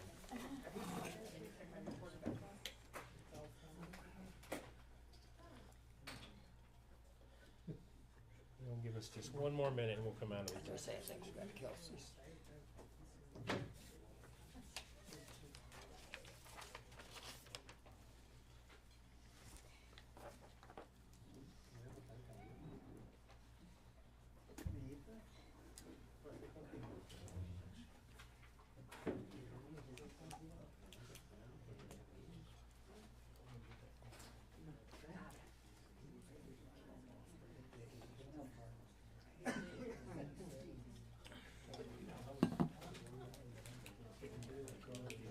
I sure did like the ornaments on this one here.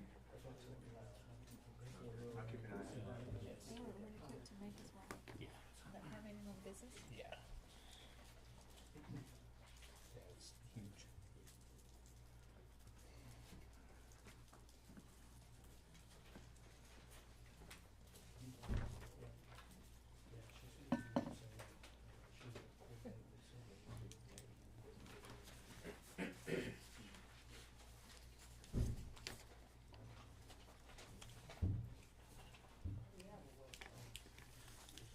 Individual ornaments on this one? Or we're making most of it? No. No? On this one? Opus? Yeah. We did, okay. Well, some of them are just second readings, but Right. when we get down here, yes.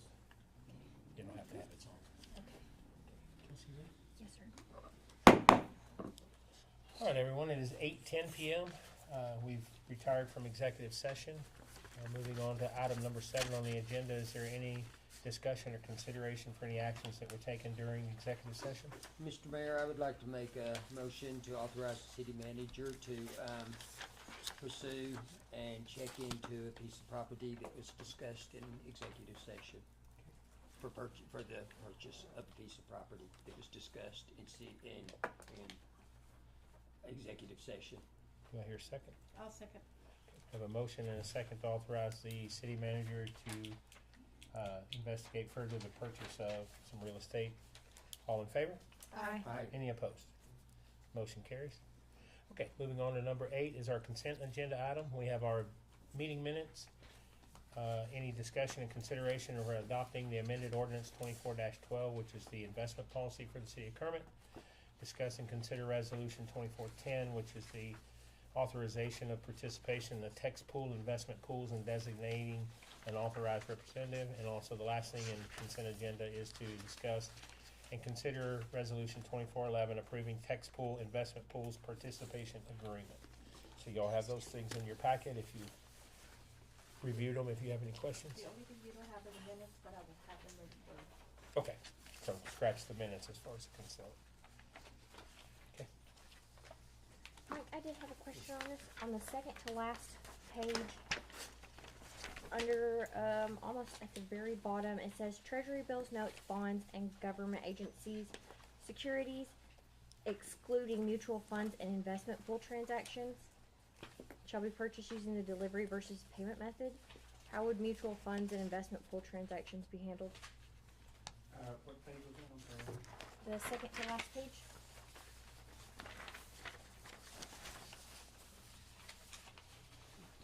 Which part are you? Right here. Delivery, oh, this one. Excluding mutual funds and investment pools.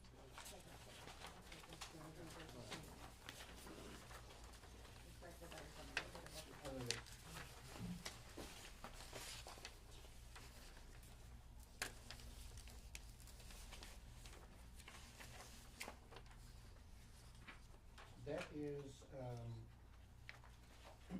that was provided by the investment advisor, Okay. and I didn't ask him that question, but I can research it and ask him. Okay, I'm not thank sure you. exactly what he meant by that. Okay.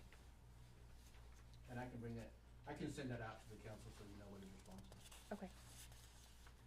Do you want to pull that till we find that out? Is it the delivery and payment? Is that the question? Yes. So it says here that it shall be purchased using the delivery versus the payment method. That is, funds shall not be wired or paid until verification has been made that the correct security was received by the trustee. So I think whereas the other ones, they pay, that money transacts before the securities are received by the trustee. This one is they're not allowed to issue that payment until the correct security has been received by the trustee. I think that's what that means. That sounds, Okay. Oh, yeah. That makes sense. Okay. Okay. I can tell you that one of the conversation pieces that we had was, in visiting with Texpool, is that we have to make sure that they have commercial paper in our investment policy, or I'm sorry, that we do not exclude commercial paper, which we do not. Not saying we're gonna invest in commercial paper, but, the Texpool, they do invest in commercial paper.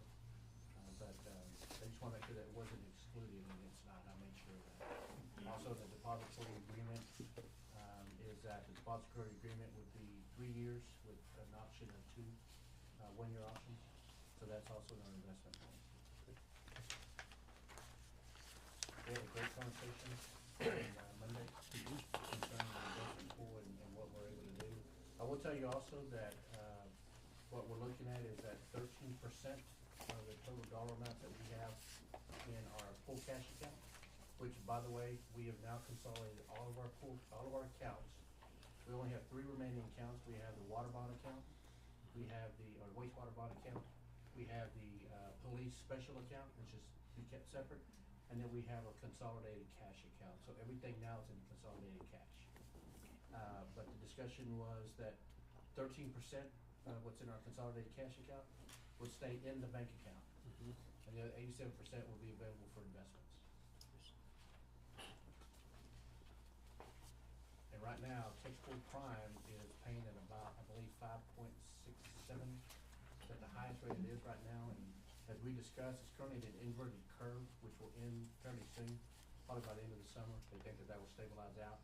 So we wanna hurry up and get our money in there and start drawing on that.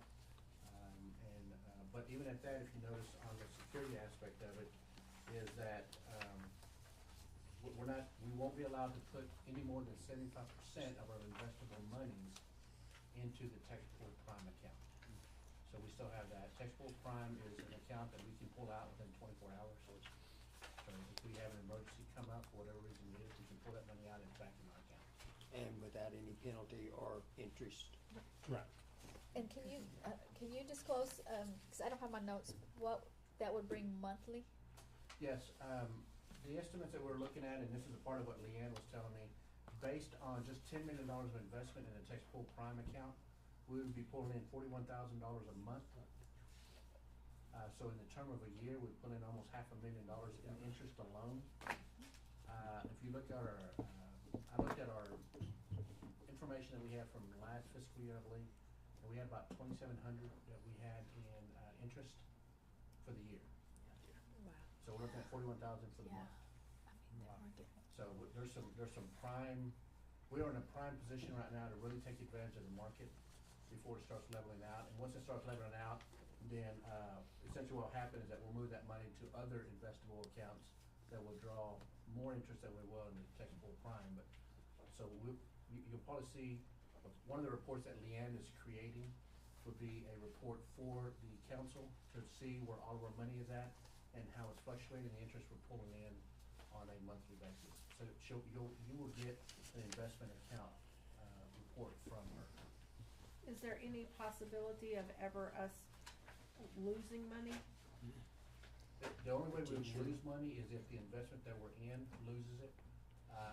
And I can tell you that based on information that I received from talking with our financial advisor, is that if the market goes, down and it's a bear market, then we simply have to put our money in U.S. Treasuries and government bonds, and that's safe and secure as well.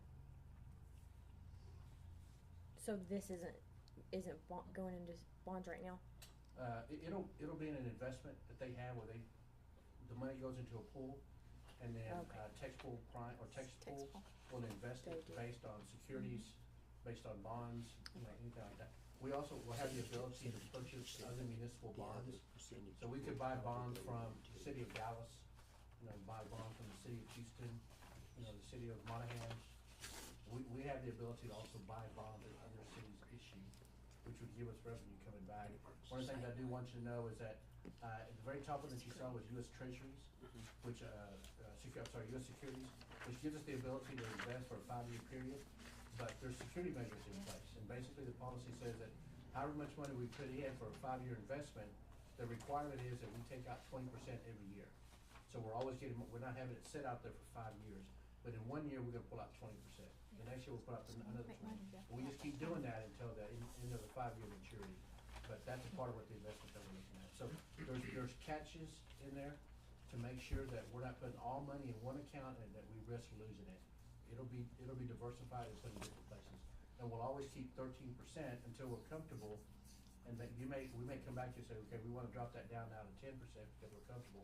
One of the things that Leanne is doing also, which goes with the investment policy, is that she's gonna start tracking and charting kind of what our payroll is every month, what our accounts payable is every month, and then we'll keep a buffer in there. And so if we know that every month we are spending, I'm gonna throw a number out there, 600,000 a month, then we make sure that we're gonna keep, say, $750,000, and that may be where you see the percentage go from 13% down to 11, down to 10, or something like that, because we wanna make sure we always have that number in there to make sure we know what we're doing. Yeah, and they did stress, like, if we're not happy and we're saying, oh, this is not for us, we say, hey, we want our money back, in 24 hours, we have our money back, with no penalty. Yeah, it's just, they're really just overnight Yeah. repurchase agreements. This is from my understanding of everything that I've looked at, it's kind of a new concept of what we wanna do with our money. I tell you that we're blessed to have this much money in the bank account, and so we might as well use it to draw as much interest as we can out of it. She said that a lot of cities go ahead and they pull, like either once a month or bi-monthly from the pool to meet payroll. And she said it's a great way to go. Well, I think $500,000 versus 2,700 is a win. Okay, any other considerations or discussions? Okay, I'll hear a motion on the consent agenda items minus the minutes. I make a motion,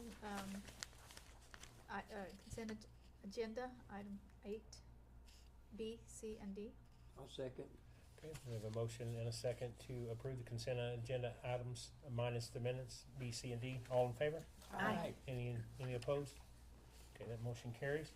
Moving on to old business, discuss and consider the second reading of ordinance 2401 on the creation of a Parks and Recreation Board to oversee and advise the matters related to parks and programs within the city of Kermit. I'm gonna read that, ordinance so that, we need our, do I have to reread it out loud? I think just read the ordinance piece of it, not Okay.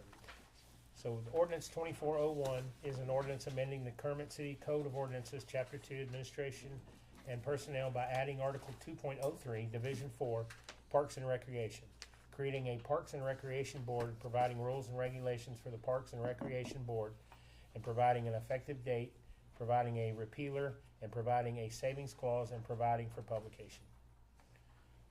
So that's our second and final reading of that.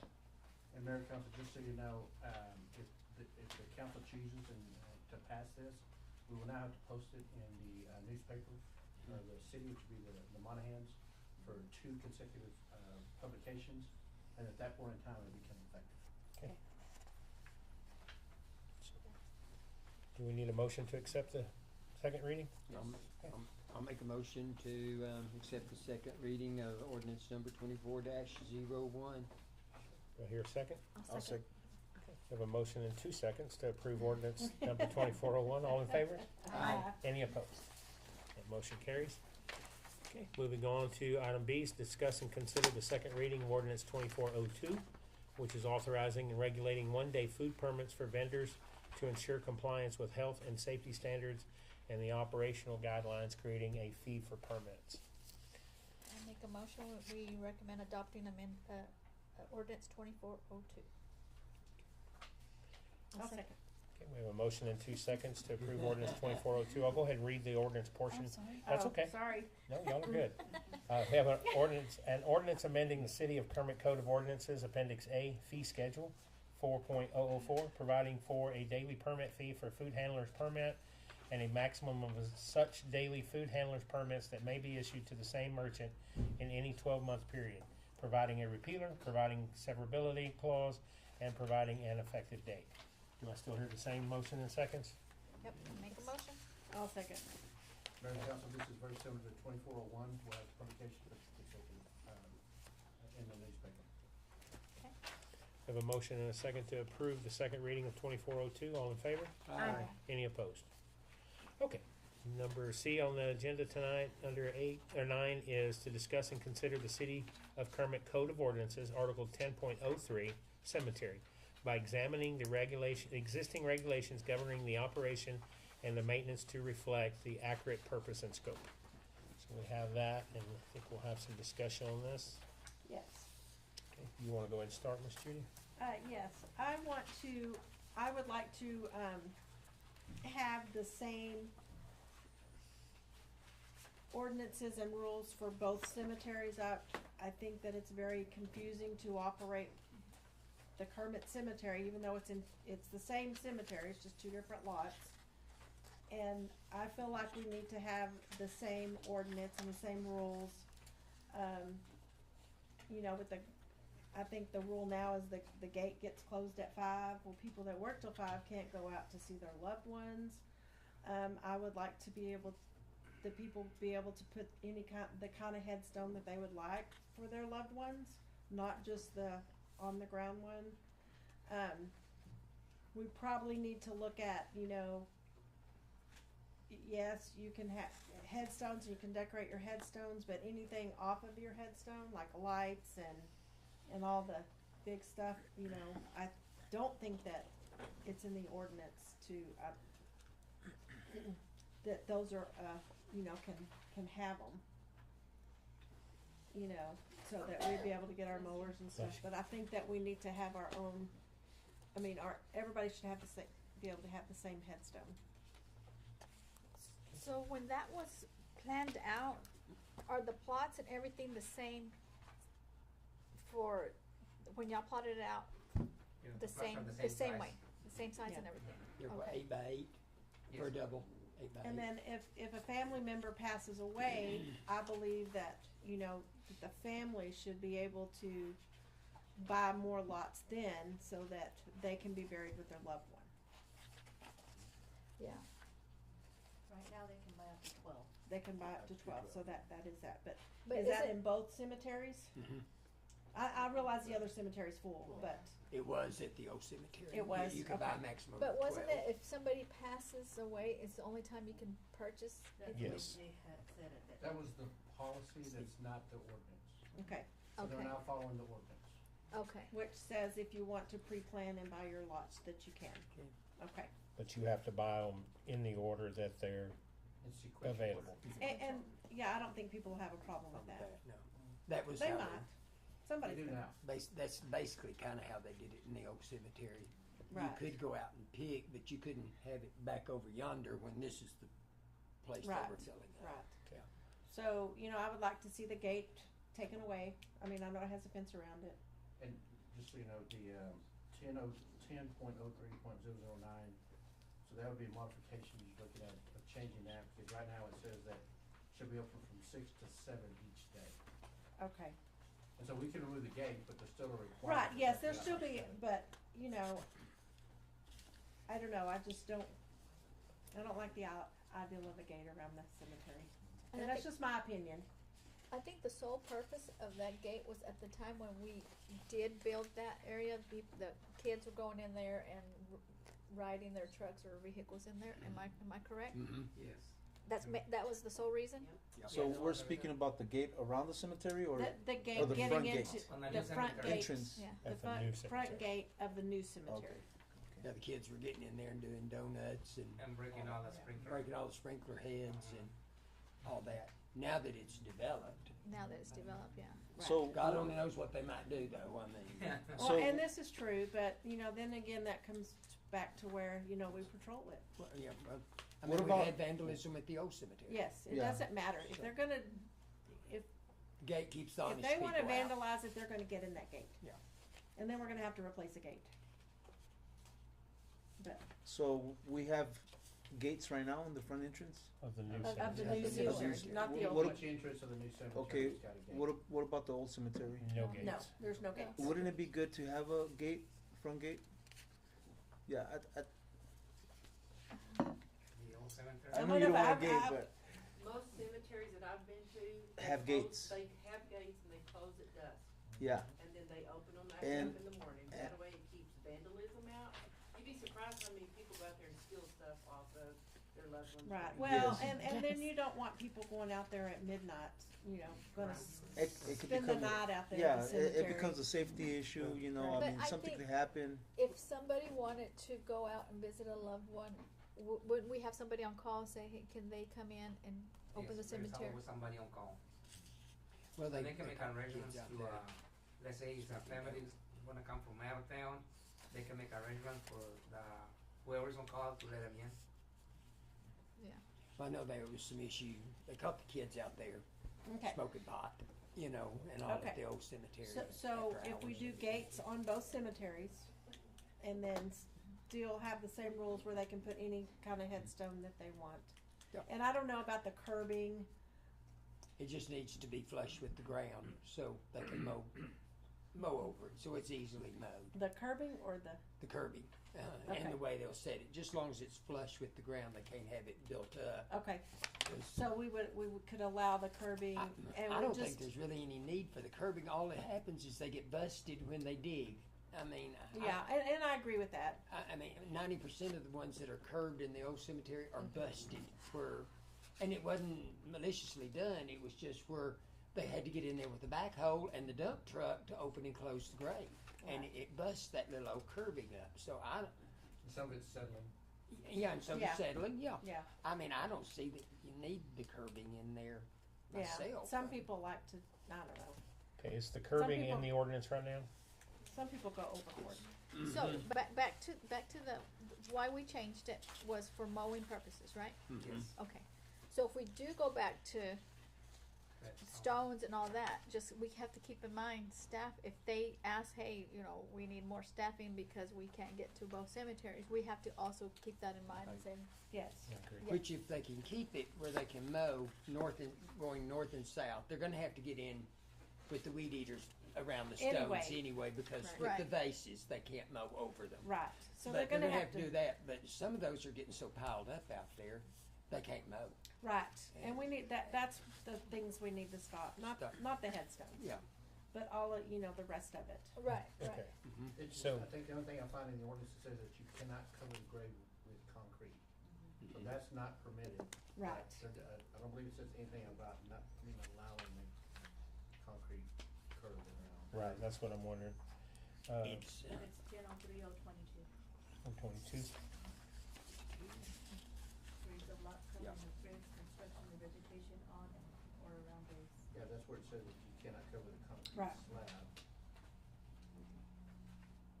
no construction, no clipping, So is no there, artificial walkway. Okay, so it's already in there. and if we have like, sometimes I know that we like to clean it up and we take people's flowers that are all faded and they're not any good and probably been there for years. Rather than throwing them away, and this will collect a lot of stuff, but keep them in a box with the person's name on it, and then for a small amount of time before you throw it away. And so you don't come in contact with The way the wind blows, I think it's unrealistic for people to believe that True. artificial flowers are going to stay in the same place for Yeah. months on end, much less years on end. Yeah. And I can tell you that after we've had some of the winds blown out, Oh. I've let them know, it says, okay, go up against the gate and just, I mean, Yeah. Yeah, they're Go just look pick for it your up and flowers. throw it away. they're all the way against Yeah. I the was Okay. out there the other day, East and there's fence one area. grave out there, and I mean, I was it's got pointed out to 40 me of 10/03/026, those lines around it. talks about 026. platform and curbing. And one Okay. Curbing is not allowed at this point in time. artificial patch, they can't mow. New curbing or cement borders will not be allowed around any space lot or plot. So right now, 10.03/009, the hours, we need to adjust the ordinance to dusk, since it says 6 a.m. to 7 p.m. Or what recommendations do y'all make for that revision? Dusk is fine. Yeah. So from 6 a.m. till dusk Yes. for both cemeteries? Just a word of caution, dusk is very ambiguous, because, if I say it's dusk because the sun's already gone down, but there's still some light, people may say, well, but there's still light, so I can still see, so Do we want to say 30 minutes prior to sunset? maybe that would probably work. Okay. Okay.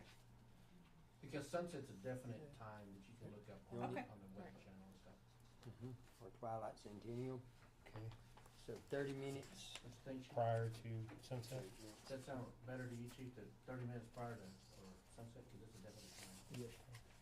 All right, and then, Police officer, So we have it in here that they can, and so nobody can go into the old cemetery and put in new curbing either, correct? correct, Correct. it's no longer allowed. Okay, alright, I'm And cool with then that. Which section, it's, that one's full anyway, so. I know, but section 10.03.023, planting of flowers, trees, shrubs, placement of floral pieces and decorations. I think everybody's in agreement to strike section C, which is the floral pieces and decorations for the new cemetery, and just go with what was in originally in B, the original cemetery. Will it Yes. cover both? I think if you strike C, it refers back to, I think you probably need to remove the original cemetery and just make it floral pieces and decorations. Right. Take out the original cemetery and just make it for both of Strike them. out the original cemetery and Okay. strike out C. Okay. Okay, Got that? Okay, and that covers the headstones as well, I believe, didn't it? Or was that somewhere, yeah, inverted base, grave marker, is there something in there, limitation on markers? Let's see. I mean, as long as it fits on the headstone.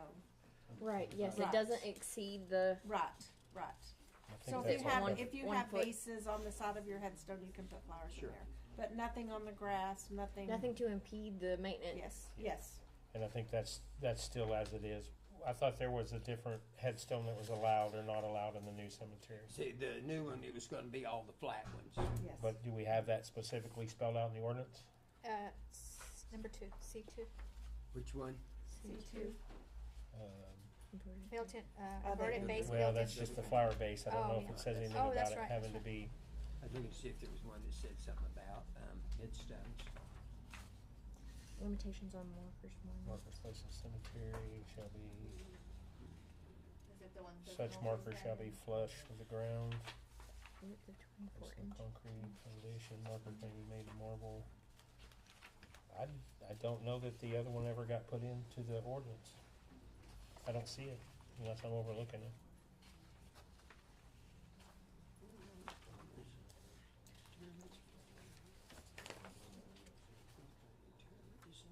I- I don't see it.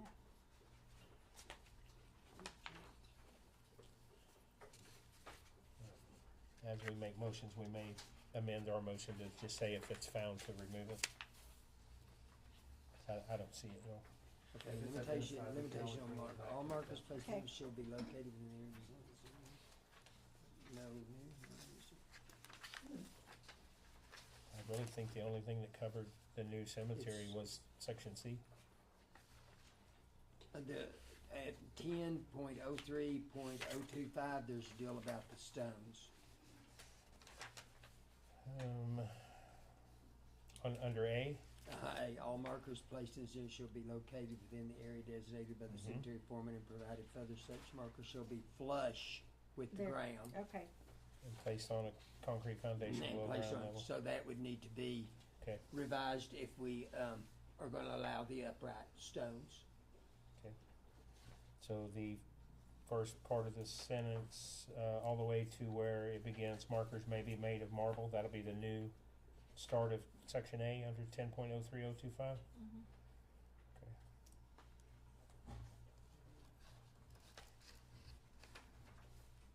Okay. No freestanding bases. What about the freestanding bases? If we have the freestanding stones, I mean, Then they should be able to have Should be able, freestanding yeah. bases. Okay, just making sure. cause they're gonna be attached either to the slab or to the stone itself. Okay, Okay. okay. Take that out.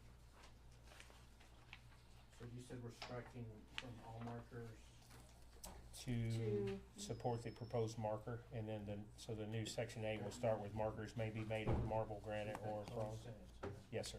This is what we would name. You'll have to, you'll just have to, oh no, that says no freestanding basis, I'm sorry, I misread it. So are we, Take out no. taking the no freestanding, Just no, right? What's that? no freestanding vases will be allowed? No, No. that'll stay in. Okay.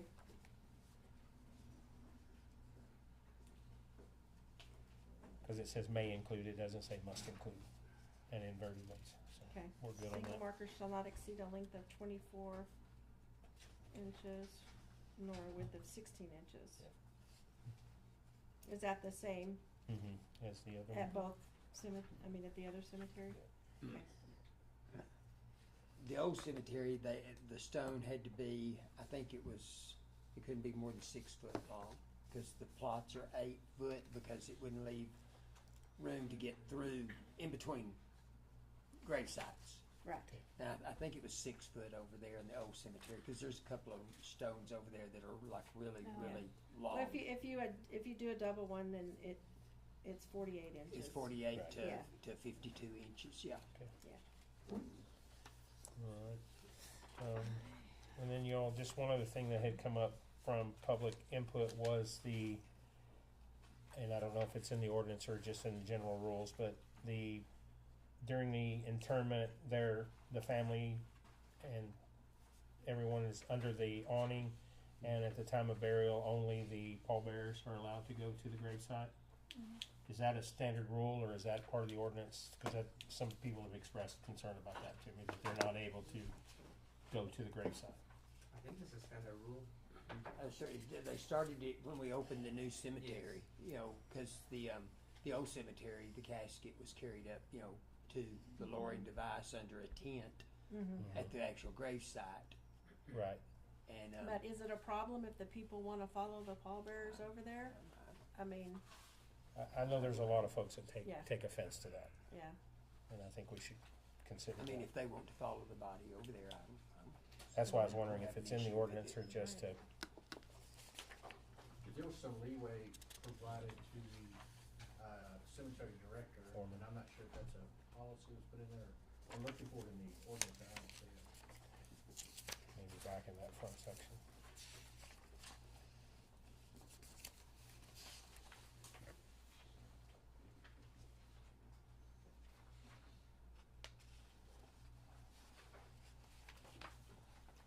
I bet it's in there.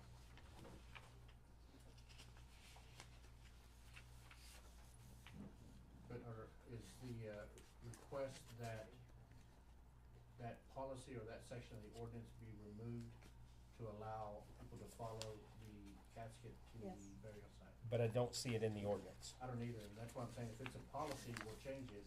I don't ever We'll remember look for that the being ordinance, brought if it's there, up. we'll change it, Yeah. but I don't see it in the It's ordinance. just a I policy. never remember anybody, we ever saying anything about that, so I didn't realize that people weren't being allowed to go over there.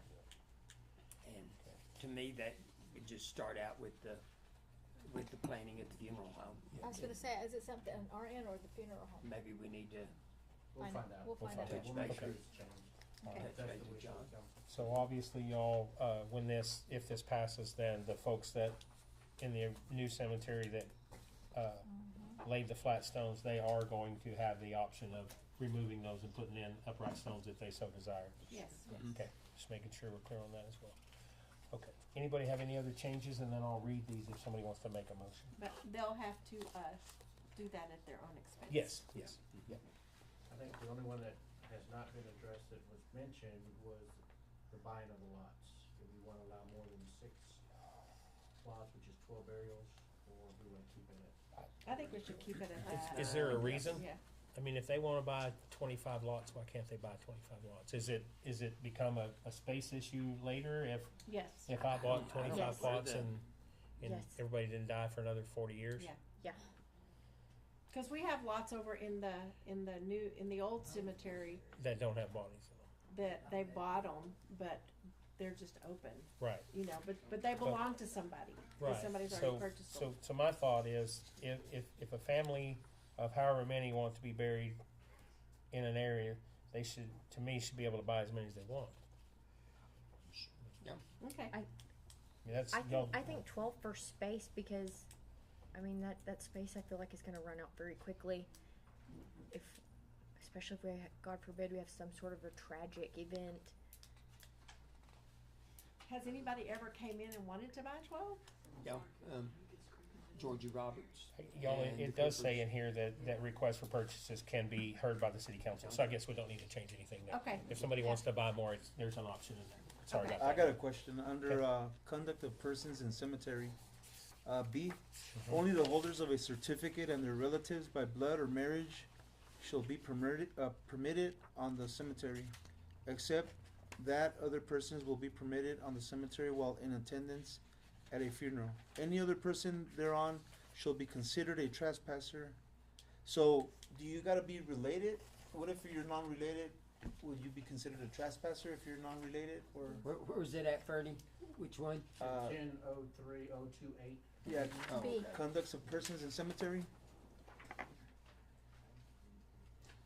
I Could- think cause it's related to the funeral, to the person that is, I guess they're burying.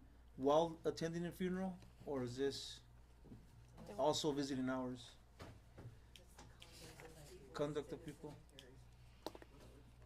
So, Well, That includes it does say visitors? It does say in attendance at a funeral. okay, So it seems to me, the way it's written, and I'm gonna dive really deep into it, that friends are not allowed. Yeah. That's the way I'm reading it. Right. So Yeah. if I go out to the cemetery because I'm gonna go visit my friend's grave, they're telling me I can't. Yeah. Well, but this is, it says while in attendance at a At funeral. I think this I- is funeral. Yeah, I right? think where the old cemetery was, it was probably like people were having a funeral maybe close by, and people were like, "Oh, you can't set up on my grandma's grave or something like that." Oh, I see. Okay, okay. Maybe I'm just guessing. Yeah, It's right here. B.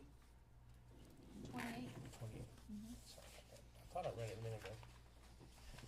so they can't tell us to move out of the way while we're at a funeral Oh, because Right. they wanna, Certificate. No. they wanna Because see they their wanna loved be- one. yeah. I got it. Maybe. Well, okay, That's my it says guess. only the holders of certificate and their relatives by blood or marriage shall be permitted on the cemetery. So that's outside of attendance, that's just being able to get to the cemetery. Except that other persons will be permitted on the cemetery while in attendance at a funeral, so friends will be able to attend a funeral. Yeah. But outside of a funeral, it's only, looks like blood or marriage of the holder's certificate, Yeah. Yeah. that's what it says. And it's, So So- you're right, you won't be able to visit your friends. So we need to change that. Right, so we need to change that. no, you do, but I think what that's in there for, and some of you folks that were here before maybe, is to limit people that don't belong in the cemetery being in the cemetery. It kind of gives enforcement to that True. rule. I don't think Jose or anybody's gonna go ask somebody for their blood test to see if they belong in the cemetery. I just think honestly maybe leave it in there because I think it was probably put in there to have an enforcement avenue, Of some kind, yeah. okay? And y'all feel free if you wanna strike it or change it, but I think that's what it's for. Okay, as long as you're not gonna run me off, cause I'm That's going to what visit I my said. friends. Yeah. The only time I've ever seen anybody run out of the cemetery is when they had a fight break out at a funeral one day. Because it's truly respectful on a funeral, Mhm. because whenever we had a funeral, we don't even start with equipment at the yard. Right, y'all, very respectful. Right, yes.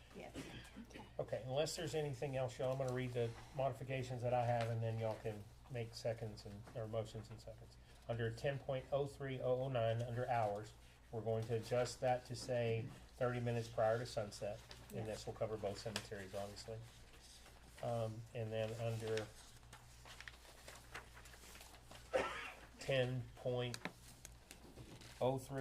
10.03.023, the entire section C shall be removed.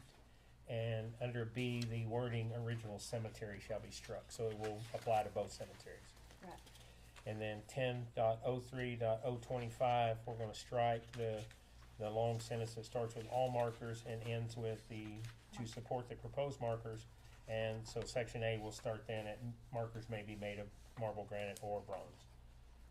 Okay, and I believe that was all of the changes. Does anybody have anything else before we hear a motion? Other than as when they're looking through this to make sure that if it says the new cemetery or original cemetery, to Okay, strike those words. so we can make a motion to strike the words new cemetery Yes, as needed. And original cemetery. and original cemetery. Okay. Okay, so do I hear a motion? I'll make a motion to accept the changes for the cemetery ordinances as discussed. I'll second. I have a motion and a second to approve the changes to the cemetery ordinances as discussed. All in favor? Aye. Anyone opposed? Motion carries. Thank you all very much. Okay. Item D under old business is to discuss and consider ordinance 24-03, adding Article 5.08 to the City of Kermit Code of Ordinances to establish a permit requirement for the operation of motor vehicle service businesses to ensure safety, environmental protection, and fair trade services and maintenance to reflect. So we have that item in front of us. Okay. Mike, do you want to discuss any of that? Mayor, Council, I'm sorry. Before we start this discussion, I'm gonna recuse myself Okay, because I feel like I have a conflict of interest all right. since my husband Oh. is in the mechanic business. Thank you, ma'am. Mayor, Council, this agenda item was requested originally by Councilwoman Chavez when we started talking about some of the issues that we're having around the city with tires being left over, oil, parts, just trash being left over. So I challenged our city attorneys to go out and devise a ordinance, which you see before you now. I can tell you that scouring the state of Texas, they have not found anything like this at all. So this is kind of the first of a kind in Texas that addresses this. The only thing they found was they found an ordinance at the city of Fort Worth for auto detailing, Then they found a very complicated, ordinance in the city of Houston, but it didn't cover everything that we're looking at. Basically what this is it allows, police department and code enforcement to go out into the city, and when they find a mechanic, a mobile mechanic working on vehicles, which includes passenger vehicles, but also trucks, they have the ability to go and ask if they have a permit. If they don't, they will request for them to come get a permit. Once they get a permit, then they can go back and doing the work, but we now know where they're at, and we now know that we can tell them, okay, you got your permit, I know where you're at, if I come back and I see trash, I know to come to you. And so, we're looking at this as being an effort to clean up the town. Understand that when they leave tires, the city has to deal with that. When they leave oil behind, it becomes an environmental hazard, and we have to deal with that. You can drive around town over at the Tractor Supply parking lot, over behind O'Reilly's. You see it on other parking lots where there's work being done. We had I think a conversation took place over at Kidquick, where there was some work being done over there and trash is being left behind. This will begin to solve that problem. You do have another sheet that was put before you, which is the same ordinance.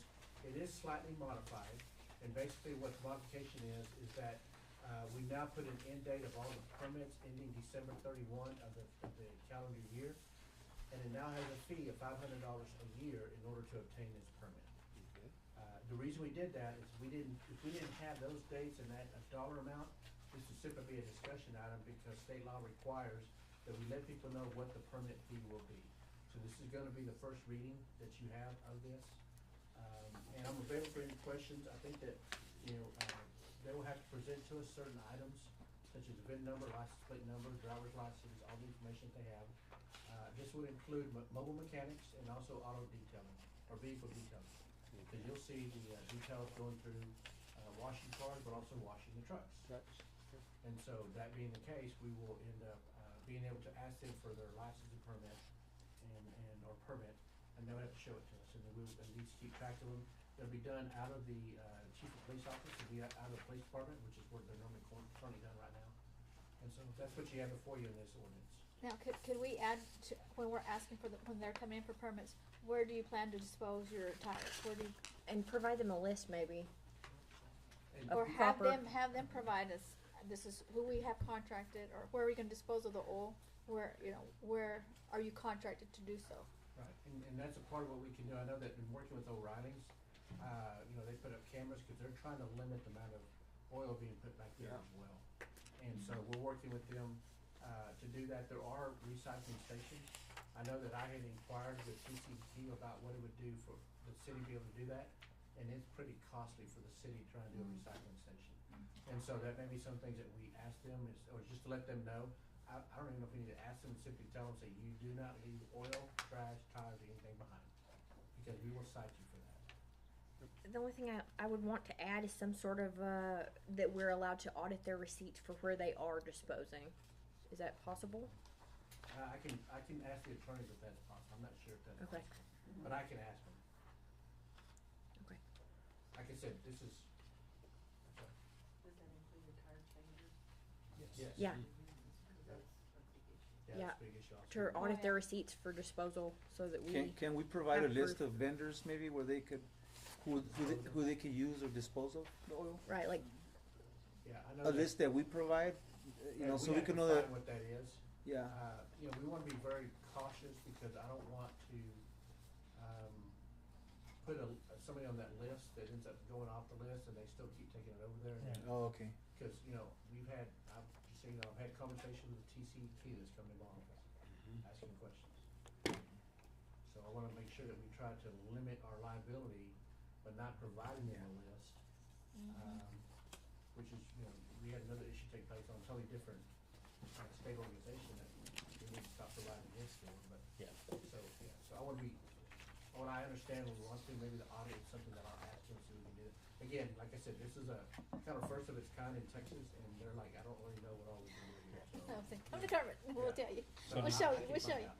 out. okay. And did you say the fee was $500? $500 for the year. Okay, so that goes under 4.007. Yes, you have a new one that you have before you, so I think we provided one, it should be on your place right there, that actually has a $500. Okay. So how do we prove that they're disposing properly? I mean, how do we know that they're going to a legit vendor, for example? Yeah, and that may be where the audit comes in, that we ask them. Yeah, we Yeah. Where they're disposing of. we pick a certain percentage every year and receipt audit them and make sure. Or how do we know that they're disposing the tires correctly and not throwing them out there on the roads? Right, I mean, Right. It's really, gonna be How do we prove I that? think it's you gonna know? be a learning curve for us. I mean, Yeah, it's I just barely we're I gonna think you've start. got a good point, I'm sorry. I think you've got a good point. I can show you a receipt that I disposed of 100 tires, but I may have thrown 300 on the side of the road. Yeah, yeah. So, and I think it's kinda like the honor system on our water, so. Okay, so do we need a motion for our ordinance 2403 first reading? I make a motion, we approve ordinance 2403 first reading. I'll second it. A motion and a second to approve the first reading of ordinance 2403. All in favor? Aye. Aye. Anyone opposed? Motion carries. And Ms. Judy abstained. Thank you. Okay, item E on old business, discuss and consider strategies for mitigating the problem of animals roaming in our community, ensuring both the welfare and the safety of residents. Okay, so this is an item that's come up several times. And I'll kind of take the lead if y'all want for conversation purposes, and then y'all can jump in. And I think we probably have some citizens that want to speak to this when we get to that section. But we seem to continually still have our issue of animals roaming, mainly dogs and packs again that are tormenting other animals, which is what human nature is, but it's still disturbing to our community and to us, and also putting residents at risk safety-wise. So we need to kind of discuss among ourselves and see if there's anything else we can do to help remediate this problem, help our AOC folks, help our police department, if there's anything at all that we may have some more suggestions or things that y'all come up with to kind of help them curtail this, so to speak. So, does anybody want to? Can I go ahead and take it? Yes, ma'am. So, we had a shelter committee meeting yesterday, and we kind of discussed a couple of things that we would like to bring to the table. One thing that we mentioned was mandating a microchipping, adding that to our ordinance. That was one thing we would like to consider. The other thing was reviewing and updating policies and fees for surrenders, breeding, etc. So I think we have the ordinance. Let's see, that we do have all the regs for the breeding, but we are not at this time. How can I put it? Pushing it, I guess. So I think our focus was like we have people who are continuing to have puppies and sitting out there at Tractor Supply and say, hey, puppies for sale. And I think we're going to try, if I'm correct, to consider that maybe as breeding and say, hey, this is not, are you a breeder? Are you licensed? Kind of hit them a little bit more for the people who are doing that. That we discussed maybe doing that, like, however y'all feel about that. The other thing was part-time help for cleaning the pens, to where there's somebody in here who's cleaning the pens that leaves our staffing open to go pick up, felines or what needs to be picked up. The goal, I think the plan or the goal that we have is to make owners responsible. And what I mean by that is more citations, fees, no more nice guy, no more, if we have microchipping in place, we can pick the dogs and the owners. It's the wild dogs or the loose dogs that we don't know, but if they come to the pound and say that's my dog, then we're going to mandate them to get chipped before they leave the humane For the animal shelter. can be re-released Yes. to them. Yeah, Yes. plus pay a fine. Plus pay a fine. Mm-hmm. Okay. So I think we got to look at our fines. Our, do we want to mandate? I think that's something where we need to start as on our end. The city council's responsibility is ordinances and enforcement. So we have to buckle down and say, okay, this is what we want. If we want microchipping, then we gotta hold y'all accountable and everybody accountable to get that, to push the citizens to do that. So we gotta hold them accountable. The other thing, myself, Mike, and the chief, we went to what was that town? Atascosa County. Atascosa County. We took a tour of their shelter, and it was a very nice shelter. And they gave us a lot of good information. And one of the things that I took out of that is, he said, okay, the reason that we can do what we do, when the citizens call, we can go and pick up a dog, or a cat, or what have you. He says, but the reason we do that, he says, we are animal control versus animal shelter. He says, so the mindset is that y'all have to, do the animal control part of it. We can't be both animal shelter and animal control. So we have to, find ways to be able to pick up the dogs. Like, if we have a full pen, what are we going to do to keep them moving, to keep them circulating? As much as nobody wants to hear it, we have to euthanize. And we do have a policy in place. We went from 90 days to 60 days, but the 60 days is like the max. So we don't have to wait the 60 days. We're looking at, or if everybody's getting some more certifications to euthanize. And I know that's not the answer, but that's part of a solution. Combined with microchipping, combined with pushing ordinances, enforcing, these ordinances that we already have in place, which is the breeding, the neutering, the spading. We have those. We gotta buckle down, I think. We gotta hammer down now and hold everybody accountable.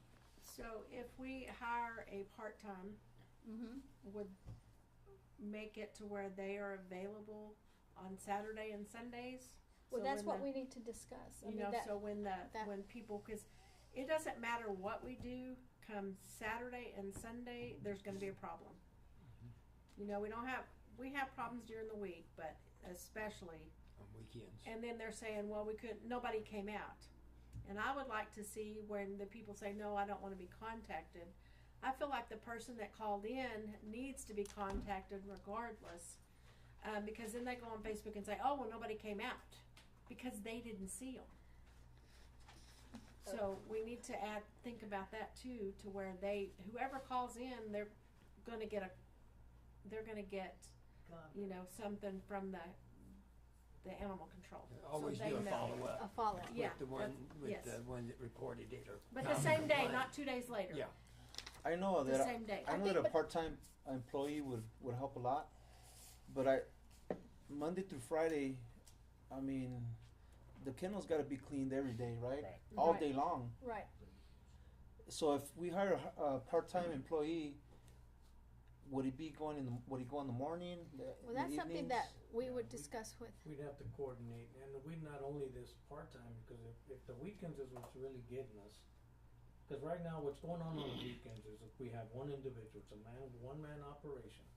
You guys, have you experienced the cleanup of those pens? Yes. It's an all-day deal. Yeah. We The feeding, witnessed the it. watering, the cleaning, the medical attention for the animals that are in the shelter at that one time. So that one person is really getting their backside handed to them for the weekends. So one of the things we'd have to really consider is, are we gonna utilize this person mostly on the weekends? Because if it's a part-time, we can't go more than 19 hours a week. And that ain't gonna cut it. So maybe a full-time? Full-time or 2 part-times? Or two part-times? Or possibly, do we have any city employees that would be interested in overtime in different departments that would wanna go work on Saturday or Sunday to help relieve in that way? Something we can offer. And rotate. Possibly into And rotate rotation 'em. or something, as an alternative Yeah, to I mean, that would be- hiring. And that would solve some of the issues that we're having, because as the chief was saying, we've got one person on the weekend that they're spending pretty much all day just cleaning. Right. And, if we have one person cleaning, that at least frees up that individual to be able to go out and run the calls. Right. Because I think that thing that we're having is, if somebody were to call in, cause I can tell you this, just because they put it on Facebook doesn't mean they call dispatch. And some of the times, we don't know the calls that are out there, it's just somebody put in Facebook. And so for all the 6,000 Kermit residents watching right now on YouTube, if you get something, or you see something, we ask you to call dispatch, because we have somebody on call. And then the comments of no one showed up because nobody's on call, or dispatch said nobody's on call. Dispatch knows ACO is on call. There is somebody on call. And so what they don't understand though is that if they're in the middle of dogs out and they're cleaning and they get a call, they have to put the dogs back, they have to wrap up. If they're in the middle of a medical procedure or medical treatment, they have to finish that before they can get out. And I think, we have to understand is that just because you called in, if we get there in 5 minutes, that's lightning speed. Because they may be at the shelter in the middle of something that they cannot just drop and leave. They just can't do it. If it's a vicious dog bite of a human, those type of things, then PD will go out. And those type of things I think citizens need to be aware of and know. If it's a threat to a human, they're gonna be out there. If it's two dogs fighting, we'll try to get out as soon as we can. Or a cat and a dog, those types of things, we'll get out there as soon as we could possibly get there, but that's not imminent threat to a human being. And those are the type of considerations that have to be put in by the police department and by ACO. And so I think a part-timer will help, because that frees up that ACO on call the weekends, because they know that the shelter's being cleaned, and the dogs are being taken care of, the cat's being taken care of, everyone's being taken care of on the weekend. And we could offer it to our city employees to see if anybody's interested. If that's the first line we wanna go at, if that doesn't work out, then maybe we look at a part-timer. Yeah, I like that idea. I think a idea as well. part-timer Yeah, I like and, that I think idea. a part-timer and a, City. yes. Okay. And the other thing, so do we want to, cause right now our license tags, we're just calling for registration, but we're not mandating microchip. Is that something I think that I personally would like to see done and enforced? You're gonna have to get the machine, the microchip machine, to be able to scan it to know who the dog belongs to. We have some. We already have them. We have it, so. For the sheriff's department, the police department, the animal control, the city of Wink. And we have ours personal ones. But you might wanna take that a step further, and while they're there, make them log in, and, because you can put a chip in there all you want, but, Right, the it makes it registration. harder Right, if yeah. they don't register them. It makes them Right. harder But to say, find them. okay, But I but, think that the other thing is that we had a great thing that we saw at Atascosa County was that they did an affidavit. And the affidavit put some teeth into the ability for the police department to really crack down on those individuals that are not. He told us a Yeah. story about arresting a mom that blew me away, but he was pretty serious about it. So the affidavit is one of the other areas that I think that we can really crack down on. So we've kind of talked for 2 years about giving ACO the tools they need. I think these are some tools that they definitely need. So I would like to address the ordinance. Maybe put your thoughts together, let the attorney review it, and then we can Okay. vote on it Focus in the on next these meeting. items, the microchipping. microchipping, yeah. And there is, I think we mentioned, state law was recently changed, that if someone has 5 intact females and that they sell a dog, they are considered a breeder. I'd like to Can we put not some more lower teeth in our ordinance. The time frame the dog is in the, I'm a dog lover, so I don't I want am anybody to too. think I'm hateful, but Yeah. I think 3 days or 10 days is long enough to leave the dog in there. I also think if we are euthanizing more regularly, we have less of a need for part-time help. Well, right now, I feel like we've gotta get caught up, we're so Right. backed up right Right. now. I'm saying in the long term though. Oh, yeah, Yeah, maybe later we might change the, There's a state law that says municipalities have to retain a captured animal for 72 hours. Okay. That's the only mandate. Okay. yeah, cause we have, here's the impoundment, ordinance. Under no circumstances shall an animal be impounded or held by animal service for a period of time to exceed 60 days. So that's like 60 days is like. This is the our max. Yes. So we Okay. can actually do it less than that. Yeah, so I think that we have maybe somebody of interest who wants to go get licensed, and so that also will help. I have no interest. Chief, do we right now probably have some dogs that are over 60 days, honestly? At this point in time, I don't think so, 'cause No? we just moved 50 Well, how recently? last month. So that's great news too. Last month, 50 Okay. moved, so. And I think if we get stiffer on the fines and we're making sure people are getting these fines, they're paying their fines, they will start keeping their dogs put up. And I mean, a lot of that comes back to, of course, like Mr. Reno was saying, the mandatory chipping. That really does help solve a lot of problems, because Mike's dog gets out, he's chipped, I can scan it, okay, Mike, this is your dog, you can't say it's not your dog. With the affidavit program that we're looking at going to, I can come back and say, all right, Miss Judy, you're saying this is not your dog, right? Okay, here, sign this affidavit, remember, you falsified this document, you just falsified a government document, I'm gonna come back and file charges on you, which we have to, right? We as officers, we must. Right. We must. So therefore, but I'm gonna let you know before you sign it, Miss Judy, I'm gonna go talk to your neighbor Fernie, and if Fernie gives me an affidavit saying, hey, that's Judy's dog, she feeds it and walks it all the time. Yeah. All the time. So therefore, we'll have more bites Don't with be my that neighbor. program. And a lot of people So- don't Alright. realize, this community doesn't realize, even though that dog isn't actually yours, but you start feeding it. For you 3 start days. watering 3 it, days. It is considered your dog. 3 days. Yeah. It's a mandatory 3 days. Yeah, so that I think that, like I said, back to the plan and the goal is making owners responsible. Give them citations, fees. We have to start hitting them. Yeah. And Council, really- as for us, city council, ordinances and enforcements, and holding you accountable, holding Mike accountable, and then there again, your staff holding Looking them at accountable. So yes. it's a teamwork effort that we have to hold each other Joint, yes. accountable. It's a That's it. joint effort. I sent this out to our city attorney, and he said that, he has one of his staff that's done some really good ordinances for animal control, that he said he was gonna get to me. Okay. Did I miss anything from the meeting yesterday? Do y'all No, wanna add the- anything? So The mandatory, trying to make it mandatory, get an ordinance for the spay and neuter program.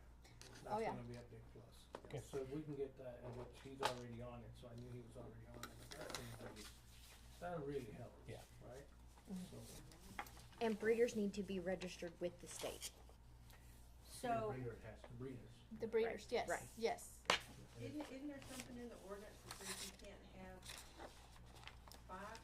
Is it five More than dogs? 5, I think. I think- Or What about unaltered. being females? There's something in there with that. It says, there shall be no more than 4 unneutered dogs, cats, or ferrets, or any combination of 4 thereof, over the age of 4 months at any residence or location inside city limits. The other thing that we spoke with our the shelter people is, she said that they have some that are recurring, like they bring their puppies, and then a couple of months later the same person's bringing more puppies. So we encouraged her to say, hey, you know what, call Hyman now. We're gonna start, once we push the ordinance, we're gonna start saying, no, they gotta be spayed or neutered, and you gotta show proof. I know there was a dog that y'all took. The only reason I know is the lady works at probation. A pit bull jumped over her fence and got her dog in the backyard, and it was the next door neighbor's dog. And they went out and said it had to be quarantined at the owner's house.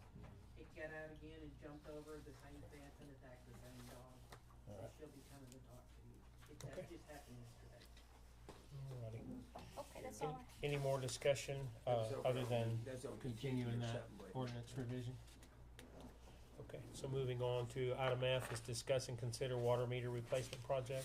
Do we have any new information on that this week? Mayor Council, there's no new information. I can tell you that, Jenna, who is with PSI, reached out to me, first part of the week, noticed that, she was looking for the agenda item and, on this agenda. I did tell her, but then at that point in time, she noticed that we had a meeting last week.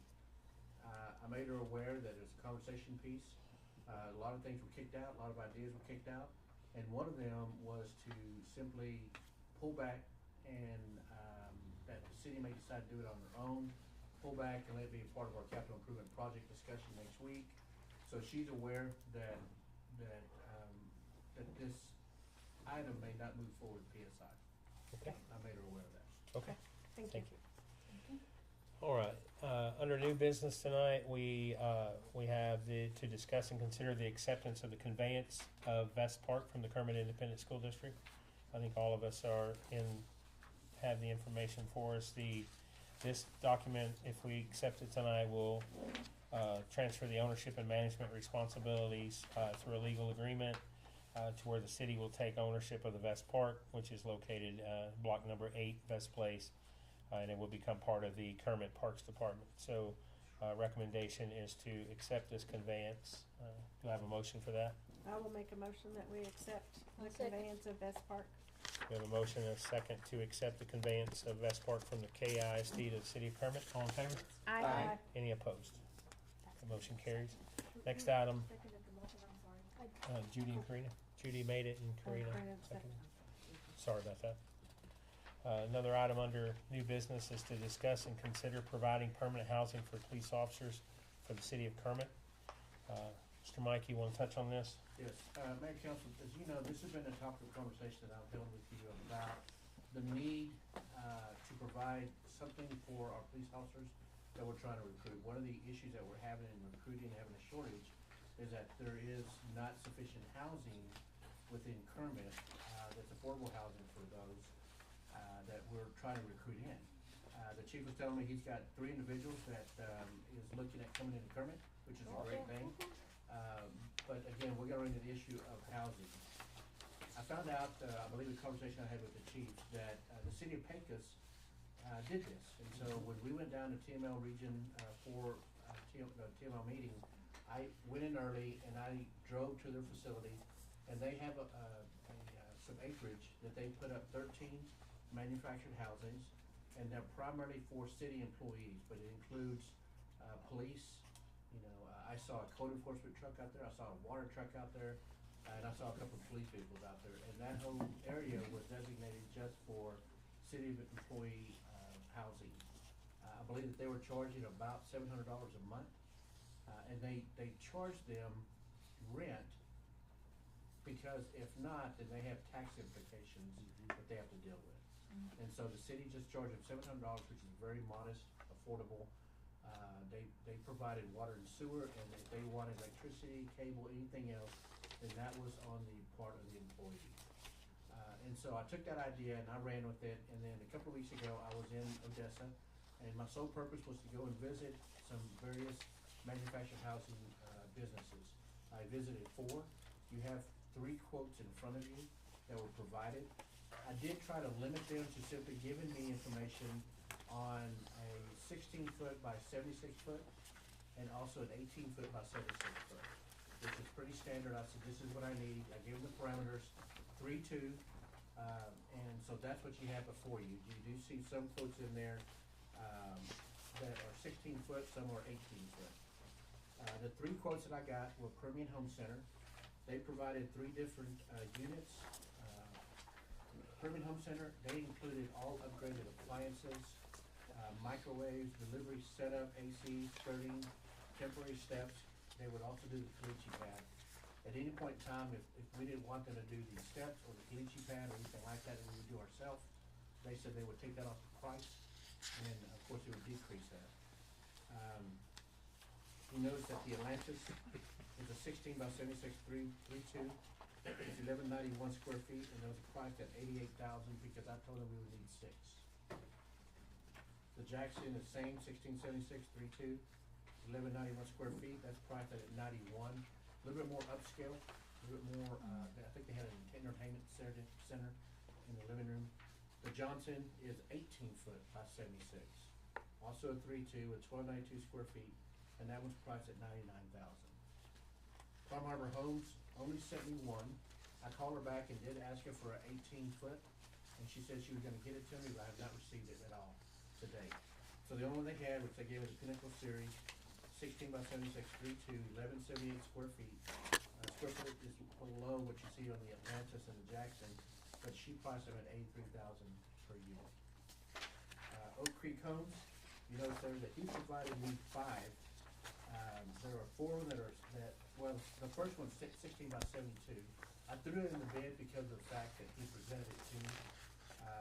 But the other 3, the Silver Spur, the Timber Ridge, and Golden Spur, The goats were all 16 by 76 3.2s, with 1178 square feet. The Silver Spur came in at 88.5, the Timber Ridge at 88.5, and the Gold Spur was at 11.5, 111.5. And then the 18 by 76, as a comparison of other 18 by 76 given to me by the Permian Home, the Tiffany 3.2, 1330 square feet, and they priced it at 115.9. So the thought is that we would place these manufactured houses on lot that we currently own.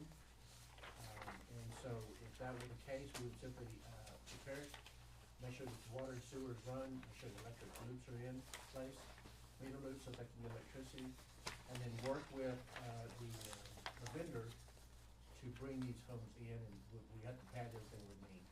They had told me that 6 would put this out till about June or July before they could do a delivery of them. But, of course, as you know, they're very eager to provide. I can tell you that I want to basically get kind of discussion from the council, and based on that, I can probably give you a recommendation as to what I would think if we were going to select one. I may be able to answer any question. I know you got a lot of information. I was trying to keep them separated between the 3, Permian Home, Palm Harbor, and Oak Creek.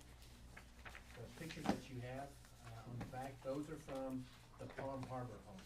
These right here? Yes, those are Palm Harbor. I will tell you that the pictures that you see there, of course, they're all different, but they're very similar. Just the amenities that they have. I didn't Of course, online it's brand walkthrough of new. all these. So, What would you suggest that we? well, and I've got a suggestion. I don't know if there's anything that the council's looking at in particular that they want to put out that we can, if we can go back and search for more. I can tell you that the Oak Creek, they quoted delivering setup, AC, skirting, temporary steps, and caliche pad, but that was it. While Permian Home Center, they did quote the upgraded appliances and a microwave. The Oak Creek homes do not have microwaves. I like the Permian Home story that goes along with their business, so they're kind of geared for, He came out to meet me. kind of He geared actually for what walked we're with looking me for. around. Would these homes also benefit our officers that we have now, or is just for new hires? No, we would primarily look at it, Chip and I have talked, it's primarily new hires, but if we get them all filled and, somebody else comes in and says, hey, I live here already, and I wanna be a police officer, then if we have a police officer that's currently renting someplace, yeah, we're more than happy to open it up to. We wanna open it up initially as a recruiting tool, Okay. but once the recruiting tool is done and we start some availability, then Because I'm sure that some of our officers might pay higher rent than $700. Oh, yeah. it's possible. So do we have a recommendation from council for Mike to continue exploring these options? I want to start by saying thank you for bringing us an expedient option so that we can recruit. I would love to see us build townhomes for this same purpose, but I do understand we're under a crunch that we do need something to recruit officers very quickly. Good point. So And I while this is originally- not my favorite option, I understand that we do need housing. And I can tell you that when I went in, I asked them for manufactured houses that are not inexpensively made. I said, I don't need a manufactured house that lasts 3 or 4 years. I need it to last 10 to 12 years. And these are the quotes that I got. But, when you go on the lot, I can't tell you, but when I walked into a lot, even the smallest lot, still had approximately 14 to 15 manufactured houses to look at. But the moment I narrowed down, told them what I was looking for, told them I needed it built sturdy, I needed it to last 10 to 12 years, they began to zone in, and these are the ones that they showed me. Like the flooring on some of these, I noticed some of it is open, like in the living room areas, the bedroom. Is that like, or it's solid white? Is that like carpeted areas? Some of these areas, I think the Permian Home Centers, they do not provide carpet. If we Okay. want carpet, they will. Most of it is just the. I know the most plain new flooring. rental property is going laminate floors instead of, or flooring like that instead of It's a carpeting. lot easier to take care of. Yeah, it doesn't, But carpet is extra in some of these. yeah. Can I just point something out? On the Atlas, the quote he gave here was 88 but the quote here, he gave 84. I would go for the 84.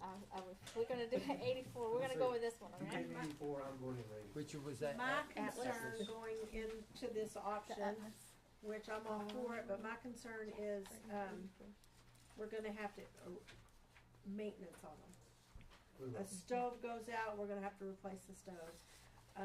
Maybe somebody didn't take care of it as well, we're gonna have to go in and remodel, clean, upkeep. I'm not saying that they wouldn't, but, you know, there's some people that don't take care of things that aren't theirs. And I can tell you, and that's a great point, because when I visited with Charles Leno out of Pecos, the city manager of Pecos, he did say that's one of the sides that they look at is that they have to do maintenance on it.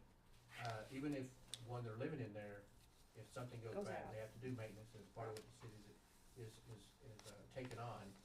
But as he said, but to know that we've got employees offset the fact that I've got to spend money to replace the stove or whatever. That, Okay. he said that's the offset, he said, and according to him, he just said, I'm willing to do that, knowing that I've got people that I'm working. So, and again, on the line of police officers, I mean, I think that once we get police officers filled, if we have availability, you know, if we're able to find employees that need it, then, you know, I think those are some of the options we can consider for It, the it may help the county or And I know something we as well. wanna put caliche down and stuff, but can we make it to where, you know, we can put some grass, maybe a tree, just to make it look better, because all of these RV parks are just nothing but caliche. Yeah, They're and, ugly, they're yeah. horrible. and what we're looking at You is know. that the caliche pad would be underneath Underneath the RV, trailer. and everything else we can do on our own landscaping. I Okay. can tell you one thing that I am looking at, is, I wanna, this is a suggestion I received from the judge, is to put up a security fencing, an 8-foot fence enclosed, and so officers and their families would feel secure. And they would have to have some type of a security access into that compound, lack of a better word, but Right. at least we know that they're being secured. Yeah, And or so cameras. that's a concern. And so that would be one of the things that I would wanna put in there, so it's gonna cost a little more money, but, I would be wanting to do that. The other thing is that, just so you know, I mean, when you're talking about 6 of them, you know, you're already looking at about $600,000, and I'm rounding off to 100. And doing some work, some, land work, you know, running the water, sewer, those type of things, all that has to be put in. We're looking at probably $750,000. And the first question is, where's that gonna come from? And my recommendation would be that we just simply pull it out of fund balance and just pay for it up front. The money that we're getting back from the employees, based on a price that would be set by the council, would just simply go back into the repayment of that, so we can start putting some of that money back and get it back over a period of time, but it still, again, provides that housing. And we pick, are we looking to do 6, or are we set on 6, or Can do we we do start more? 3? Let's start 3 to see if we can Yeah, build. we can I start mean, with whatever, we could- I mean. I say we start 6. I mean, we're competing with private business, and every private business out here has got housing for their employees. That's how they get people to come. Yeah. So- That's good. I think we've got to keep in mind for the future. So, what about the officers we have now? They've worked very hard for the city. I mean, how do we award them? You know, They've been faithful to us. They've been here. I mean, what are we doing for them? Yeah, and you know, the chief walked out, and that was one of the Because concerns that I had we're was, you know, how are officers going to feel that, that we're providing houses for the new ones coming in, and they're having to make themselves. Yeah. And once you come in, I'll follow up with them and put them on the spot. His response to me was, I think they'll be happy that they're not having to work all that overtime. Because, you know, they're missing out on a lot of family time. So, and they're already here. So, I mean, I think that those are some of the things that we can look at, whether it's some type of compensation, you know, anything that the council would wanna do. We can discuss We can that. definitely discuss that and bring it into the forefront, because even if it's a matter of increasing their salary, you know, after a certain period of time they've been here, those are some of the things that we can do in order to show them the appreciation that we have for them. Do we have any further discussion on this? And there's a chief right there. He was asking, what about the, officers that we currently have? If we're getting the housing from new officers, what about our current officers? Yeah, that would be awesome.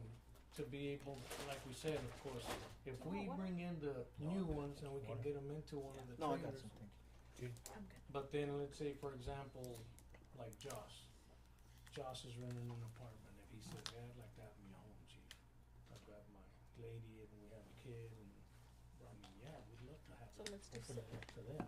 Yeah. And of course, cause that helps them, because I know for a fact that, and I won't mention names, but I had an officer that was looking at leaving me for that same fact. Right. That we're Okay. paying outrageous prices for rent, and he can get a better place to live in a different community. He would take a paying cut, but it was gonna weigh out for him. And that's what I was asking the our city manager, is that I know that this is a recruiting a plan, you know, to recruit other officers, but we gotta take care of the ones we have now too. I mean, so they won't leave us. 6 it Well, is. the summary is to attract and retain qualified officers. So it is addressed, but I think it's Yeah. a great point to do. Do we have any more discussion, or do I hear a motion? I make a motion to go ahead and give city manager permission to go ahead and pursue this project. And Do we need to have a specific plan? Well, Yeah, I was gonna say, is there anything specific, cause my recommendation would begin to start negotiating with Permian Home. Yeah. Well, on this one here, the land And it is, would be either the Jackson, or the Jackson, the Atlas, or the Johnson. The We did that- Johnson is much more spacious, it's wider, but it is more expensive.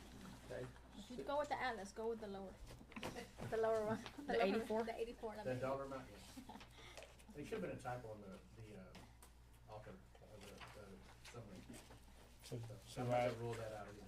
so do I hear a motion to authorize the city manager to explore the Atlantis through Permian Homes for the quantity of up to 6 mobile homes?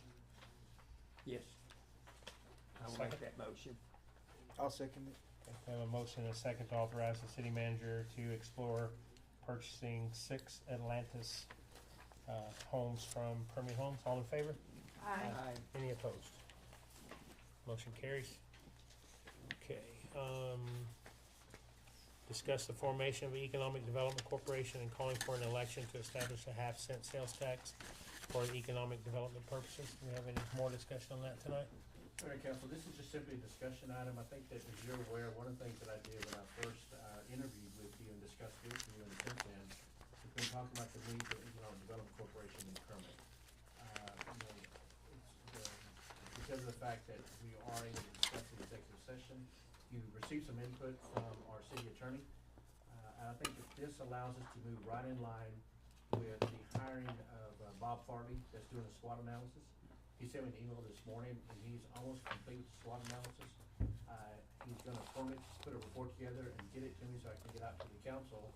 His plan is to be in Kermit probably mid-May, and he would like to visit probably with as many council members as he could to kind of get some information from you, kind of what your thoughts are, and he wants to meet with community leaders at the same time. So he's looking at coming to town for that. So the SWOT analysis is almost completed, or in a draft stage. And this at least begins a discussion, because we would have to end up having to call for the election in order for this to happen. The maximum sales tax that can be charged in the state of Texas is 8.25%. We are currently at 8.25%. 6.25 goes to the state of Texas. 1% comes to the city of Kermit. 0.5% goes to Winthrop County, and the other 0.5% goes to Winthrop County Hospital District. So that is where you get the 8.25.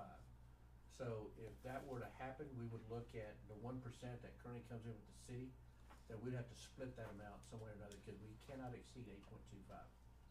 And so, as an example, would be 0.5% would stay with the city, the other 0.5% would go into the Economic Development Corporation, as an example.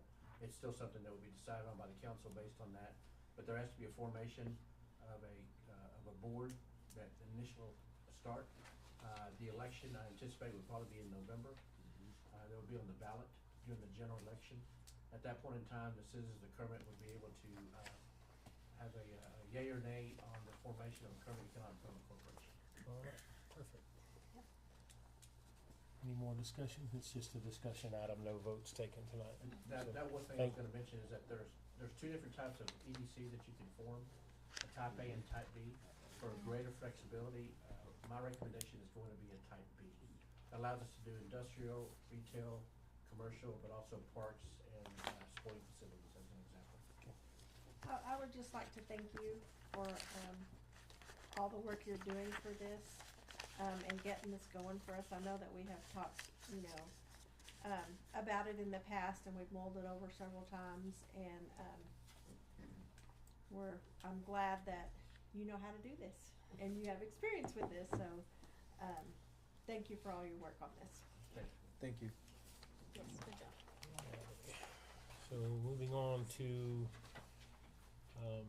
discuss and consider, let's see where I'm at, I'm sorry. Discuss and consider action on T2 consulting contract. Mayor and Council, I would tell you, I found out today that this is actually, the two agenda items that you see, discussion, consideration of T2 consulting and Lund Consulting, that is actually one contract. I was thinking it was two contracts, it's not, it's one contract. One. So it should be just one agenda item, so Mayor, if you don't mind, just combine those two agenda items together. We'll combine the discussion and action of T2 and Lund Consulting contract. So, anybody have any discussion? I do. I want to consider that we cancel our contract. I feel like Mike's doing a great job. We're moving forward. I think they did a great thing finding us, Mike, and I think should be ready to move forward. I wanted to know what everybody else is feeling about it.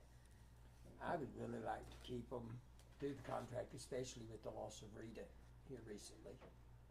Because I'm afraid if we did have something come up, Mike got sick for some, unexplained reason, which can happen, we'd have something to fall back on until we kind of get our head above water, with Leanne coming on board and everything. And that is also part of his employment contract. Yes. So we would have to rewrite that contract if we change that within a year. With, which part, I'm sorry? For continuing coaching and mentoring, not necessarily with them, but that we are providing you a coaching opportunity or a mentor for up to 1 year. Correct, and I think that one of the things I do want to point out is that in the coaching portion, which is part of my contract, we could still write a contract with Micah and Lund Consulting for that piece. So, we could still go back if that is consideration. Mike and I get along great. Yeah. We as a matter of fact, visited today, so we have a great relationship. So that can still be a part of the contract fulfilled by this contractor.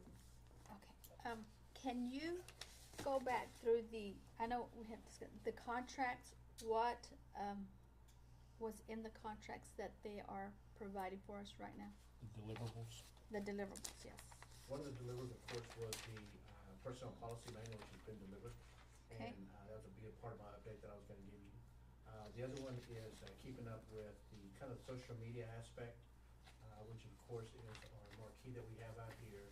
Facebook, YouTube channel, of course, that's a part of what Mike is doing right now, is ensuring that the streaming of our meeting is currently happening on YouTube, and making sure that everything that we have connected here is working properly. The deliverables through T2 also.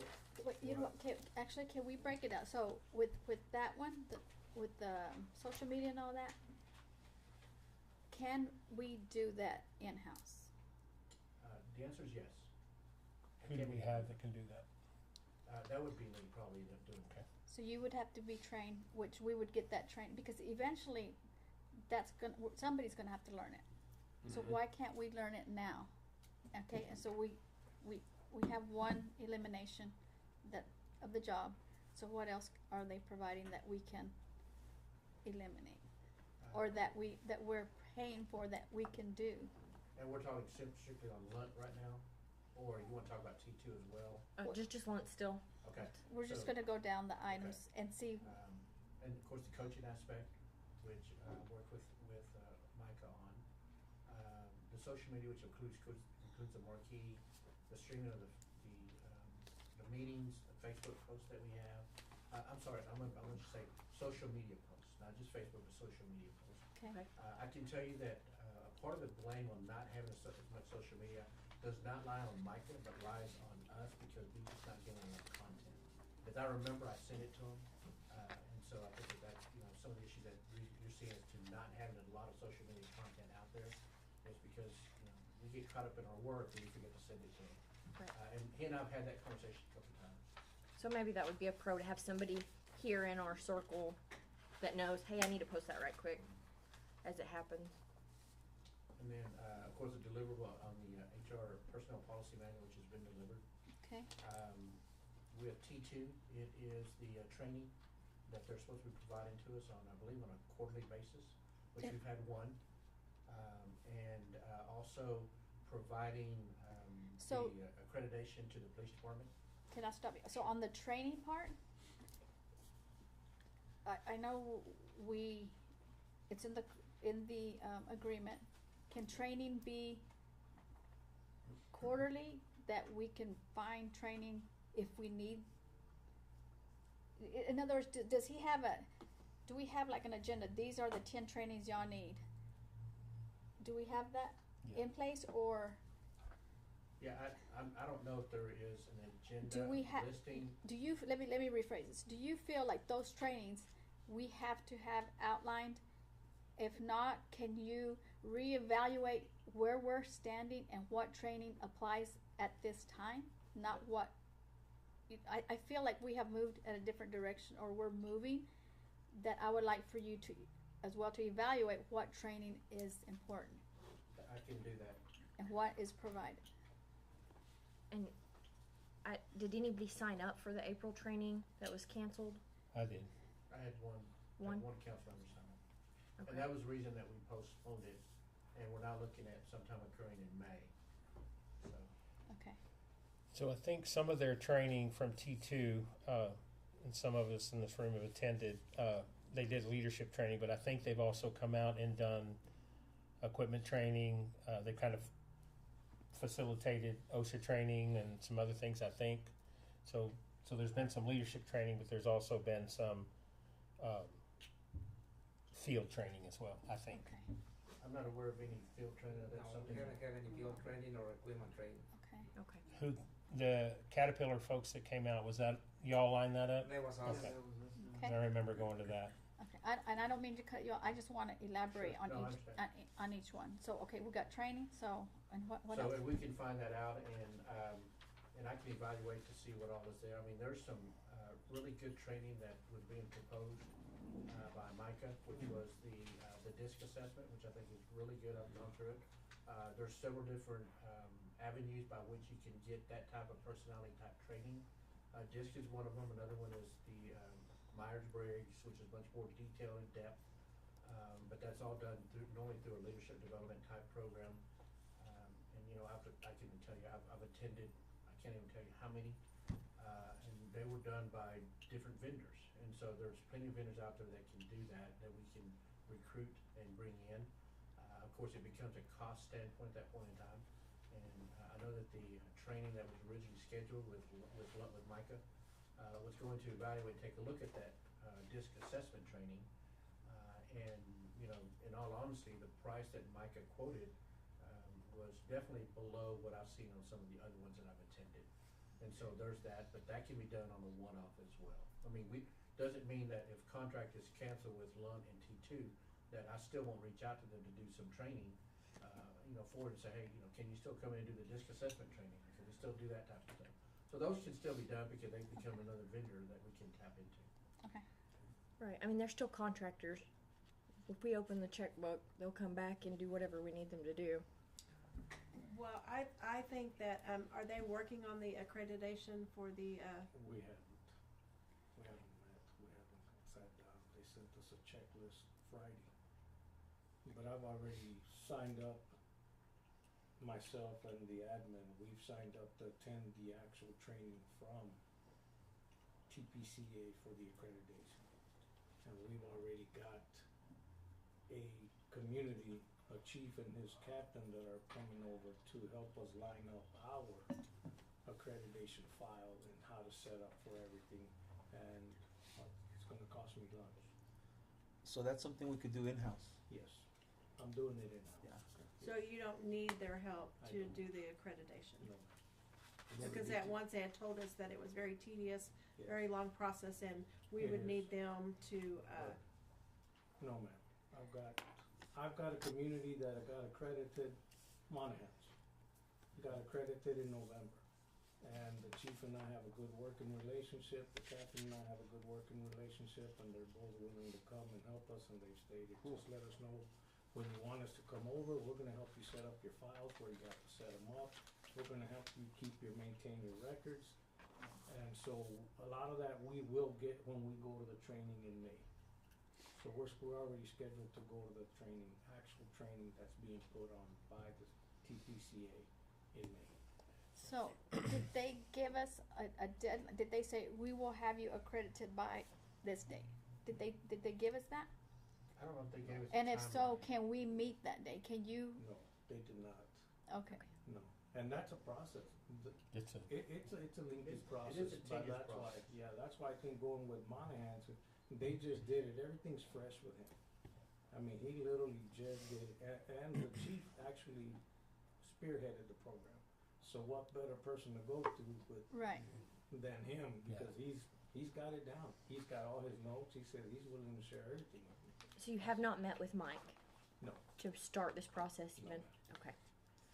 But so we would, we would hold you accountable to meet that Yes, ma'am. part of that. Oh, yeah, we could, and again, that's part of us signing up to make that mandatory training that kinda gives you that guide. Okay. Says, okay, this is what it's gonna account for, right? This is what it's gonna take, chief. You gotta do this, and we've already started some of the stuff that we already know that, like our evidence locker. I know I don't have the proper evidence locker, but I am in the process of moving my evidence locker to the new place that's secured, that you can't just go through the tiles.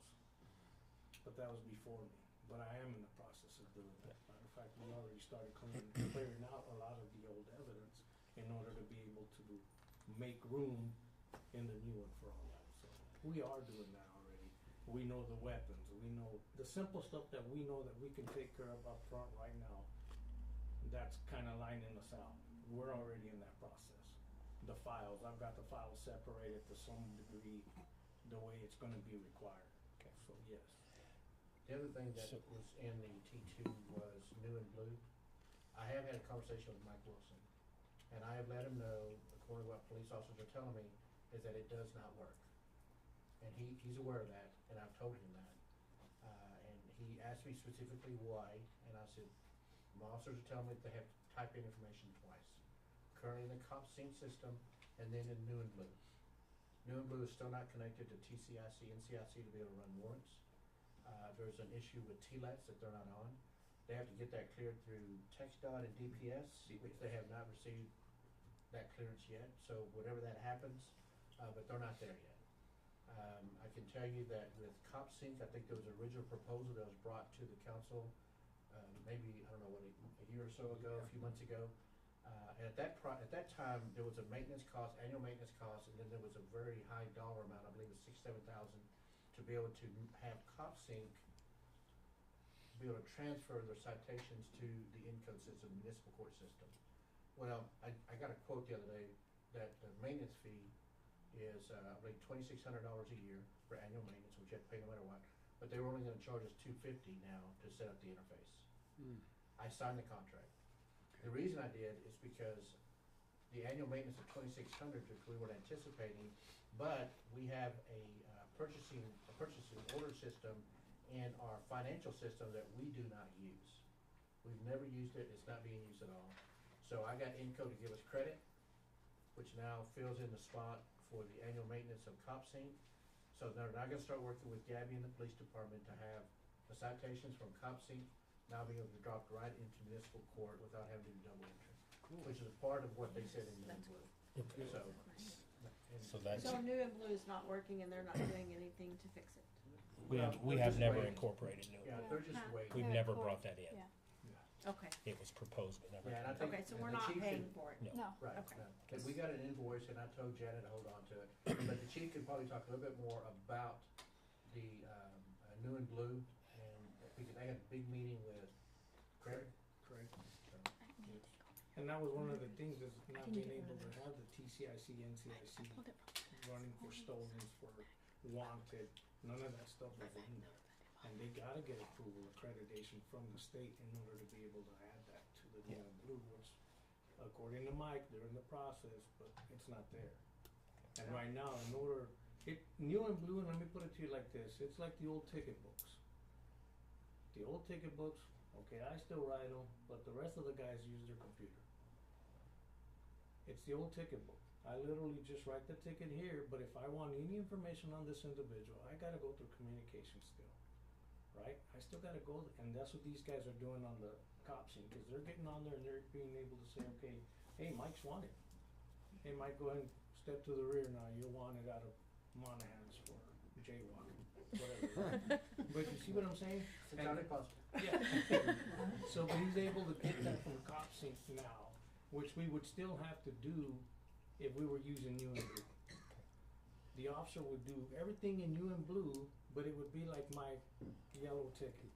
Right. And he still has to go back to the car and still run them and enter everything at the cop sync in order to be able to do my TCIC, NCIC, TLETs. So we're doing double the work. And when we explain that to Craig, he says, I get it. I see what you guys are talking about. We don't have that. Yeah. He I said, got we a have to go question. back to the drawing board and get with our team to develop something that would encompass all that. Go ahead. My question is,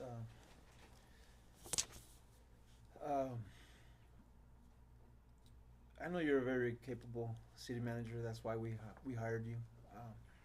My question is, do you think that we need T2 consulting? Do we still need them, or can we? Do you feel capable of? You know, I can tell you, Councilman, that my answer to that is with what the deliverables that T2 is supposed to be providing, which is primarily in the police area, I think that the chief is very capable of doing it himself. Okay. As far as the system, the new and blue system, you know, they had the meeting with Craig, and I don't know if they've still heard back from him. That's been probably maybe 2.5 months ago. They had the meeting with him, which was the representative for new and blue, and we have not heard back from him since. I've visited with Mike before, we've heard back from Craig, who was supposed to go back and do more of the development stuff. So, you know, that piece doesn't work. CopSeek does work, and I just signed a contract I haven't brought in, so that solves that problem. I can tell you that with Lund Consulting, and let me ask you the other piece of it, the leadership aspect, we can find that. That is readily available to us by different entities. I mean, I know individuals I can call that could bring in leadership development. I know companies I can call that could bring in leadership development. So it just depends on what the flavor of the council is looking for. With Lund Consulting, I think that he does bring me some value in some respects. You know, when we've had HR questions, when we were going through the personnel manual, I'll give you an example. Because of his background that he's done, we have 10-hour days, and one of the things that we had in there, this is just a small example, was that holiday pay was paid at 8 hours a day. And I was like, well, Micah, they work 10, so how's that gonna work? He said, we give them 8, but they gotta give you back 2 somewhere along the way. So they either work extra during the week, or they take vacation pay, and I fought him, and then I went to the city manager clinic, where they were talking about alternative work schedules, and that was one of the conversation pieces. And they all said, well, what do you do when it's a 10-hour day? They said, they gotta give us 2 hours. Michael was right. And so I came back and I told Mike, I said, I hate to admit this, Michael, but you're right. And so he did provide that value from an HR standpoint because of his background. He's been helpful when I first came in about some complaints that we had in the police department. He provided me some information there, some guidance that was helpful to get some complaints, PD complaints resolved. So he has provided value to me in that respect. I think I mentioned the last go around, you know, when it came to the water meter project, I reached out to city managers. They gave me information. You know, when it comes to zoning, I have to reach out to city managers to give me some information. And so I think there's bits and pieces that he has brought value to me for, and there's other bits and pieces that he just doesn't have the depth of knowledge in it and the expertise in it. So I don't know if that's answered your question. Yeah. Answer That's what it is. That's, I wanna add to that because I know that part of the contract says virtual executive coaching to the city manager. But you feel comfortable reaching out and getting coaching within other city managers, cause we don't wanna take that from you. Cause we said we'd give that to you, so you feel comfortable Well, seeking. and I think that, one of the things that I do want to point out is that I think in the contract, my contract talks about coaching being a paid expense. Paid expense as a contract. The city managers that I talk to, they don't charge me. They just say, Mike, let me tell you what I did here. And so I'm able to get that information. I Okay. can bring back to Kermit and say, this is what was done in other cities. And I'm able to get all that and bring it back in. The coaching aspect would be more of a leadership, mentoring type contract that would be in place. So that's, I just wanna make sure that we're distinguishing between the actual city management function and then the other side, which is the mentoring, coaching, leadership, is what that part of the my contract states. So if we canceled this contract and then, what, you have to give 30 days? It's notice? 90. 90 days, okay. It's 90 without cause, 30 with cause. Okay, so, 90 days, and then if we renegotiated a contract with just Micah for the leadership? That's possible, yes. What do you mean for the leadership? The coaching The aspect. coaching, coaching just aspect. coaching Mike, not the leadership training we all did? No. No, No, 'cause no, that was none of what- that, that's just the coaching Mike and being there for, cause we said a year. So what I'm very excited in the conversation is to hear Chief say, I can do it. Yeah. A year ago, we were in a mess. Right. We all know this. Everybody in this room knows that. Our track record of training was non-existent. Our track record of confidence in knowing those guys that are in those leadership roles could perform the training, we didn't have. And so we committed to that for a year.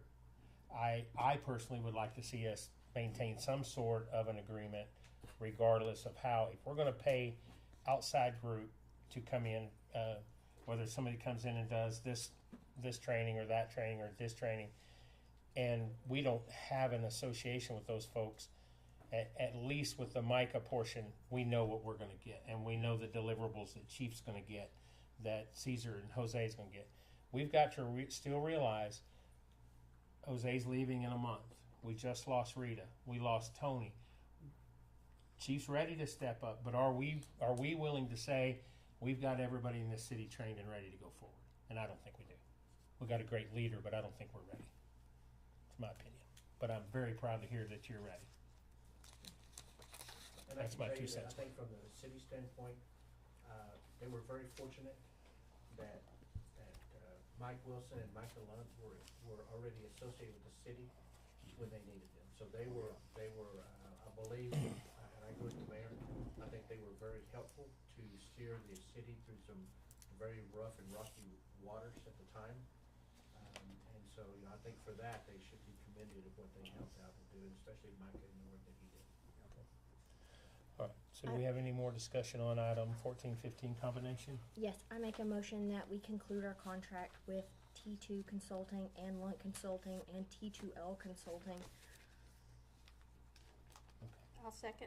We have a motion and a second to terminate the consulting contracts with T2, Lunt Consulting, and T2 LLC. That's the way it was worded? T2L, I believe. I think it's Okay, T2L. So we have a motion and a second. All in favor? Aye. All opposed? I still have questions. Okay. Go I'm ahead. sorry. Nope, you're good. So, for your vote to cancel the existing contracts, and then what would we do, go in to see about another contract to fulfill his contract? That'll have to be a separate motion. We can Okay, only, so I think right now we can only vote on what's on the agenda. Okay, so then we would come back to that item at a later date? Mhm. Okay, Cause we have 90 days. Yes, he's still gonna, they still should fulfill for 90 Right. days. okay. And I'd like to I get just didn't another, understand. I'd like so I to get just another wanted Right. training out of Mike, clarification. since he's canceled on us. If possible, squeeze that. Right, Well, and I, and never, I'm not gonna go there. But we've got to sign up, no matter who's coming, if we're gonna get anything out of these trainings, we have to go. Right. And it's unacceptable to have one person sign up for training, regardless of who's giving it. So the motion and the second was to terminate the 3 contracts. We had, how many in favor? You, I guess do a visual. Okay. And opposed? Motion carries. Okay. And then we can bring that up at a later date Okay. for something else. Okay. Moving on to staff reports, administration reports, starting with financial.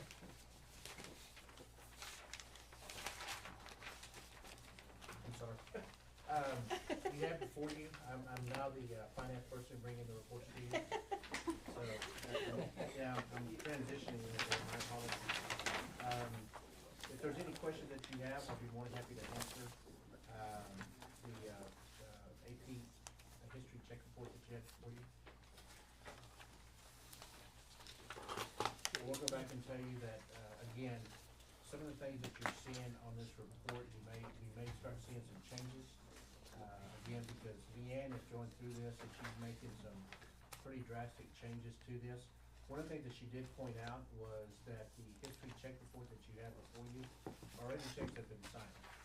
They're signed, sealed, delivered, so you're simply getting a report of what they are without, and so her question, which is she wants you to propose and talk to the council about eventually is, do you actually need this, or are you better off for us just email it to you so you can take a look at it? Because the checks have already been issued, right? They've already been issued. One of the things I can tell you that I'm looking at doing is, through the Texas Comptroller, we have the ability to, really work toward the transparency. What they call it bronze, silver, or gold transparency, and it's awarded by the Texas Comptroller. But one of those requirements is that we place the check register out on our website, and that everyone can see the checks that have been issued. And so we're moving in that direction. That's gonna be much easier to do once we have our new website in place. But that's one of the things I'm looking at doing is placing our financials, placing the check register for everybody in the city of Kermit, and anybody that wants to look at it can see what we're doing, we're spending money on as a transparency to the public. So that's the reason that I'm specifically talking about this, check register that you have in the history, is because these checks have already been written. So. But I'll be happy to answer any question that you have. I just had one on page 5, the $500 to Valentine. Is that for Kermit Celebration Days? It says music. It's about the 4th item down on page 5 from the top. Yes, that's to the Kermit Celebration, that's a deposit. Okay, okay. Yeah, and that should be the hotel motel number. Okay. And then on page, it says, I think it's on page 7, about the same spot, Latham Printing Tickets, Pine Street. Oh, Pine Street Water Station. the water station. Oh, okay. I'm sorry. Okay. Yeah. Pine, oh, right, the water station.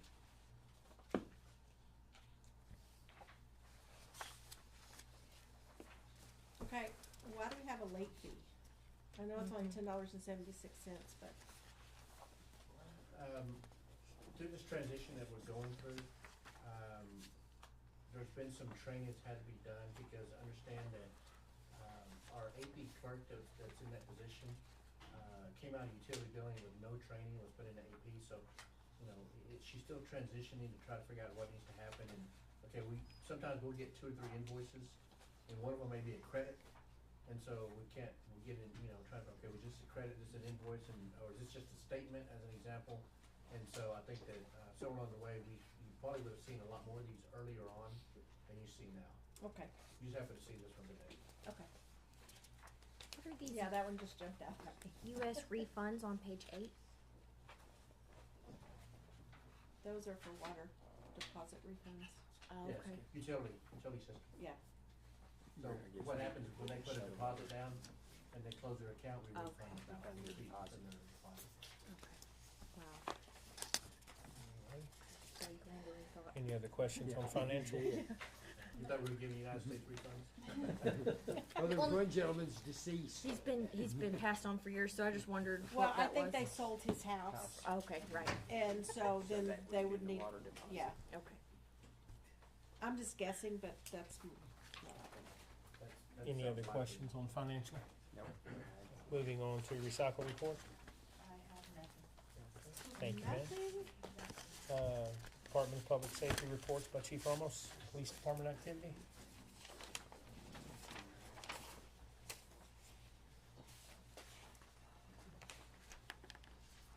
police activity, the actual initiative, we are on average on the thefts.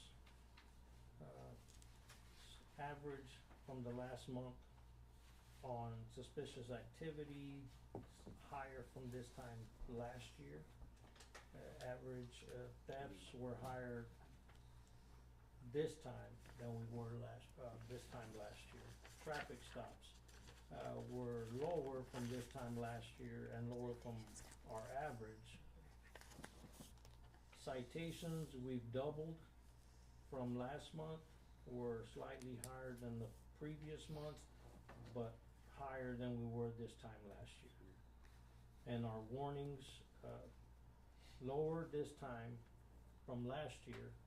However, we more than tripled from last month, and we're slightly down from the months prior to that. Arrests were average from this time last year and pretty much from the last few months. Moving on to animal control. One more, sir, sorry. Oh, I'm sorry. Our total calls, I'm sorry. we've definitely, we've maintained, so we're kinda average, higher than we were this time last year in March. Animal control. Geez Louise, would I love to skip this one, but. Alright, so, let's, it's an ugly one. Canines picked up, we're higher, average from the last few months, however, we are higher from this time last year. The felines picked up, average from this time last year. The reclaimed were higher, average from kinda last month and a little higher than the months prior, but higher than this time last year.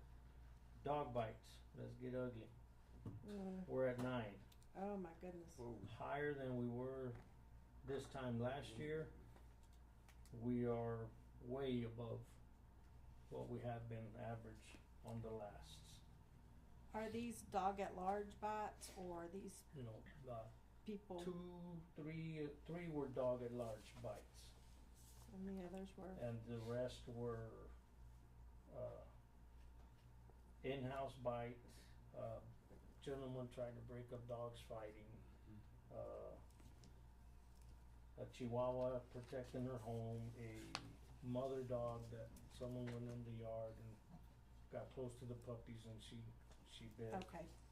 And the one was definitely a Mr.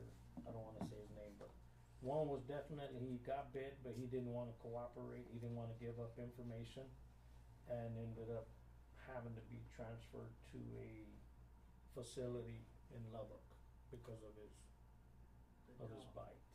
But he wasn't treating it. Okay. So he got bit, didn't cooperate, then ended up having to go back to the hospital because he didn't treat the injury, and from the hospital they shipped him to the other hospital. Okay.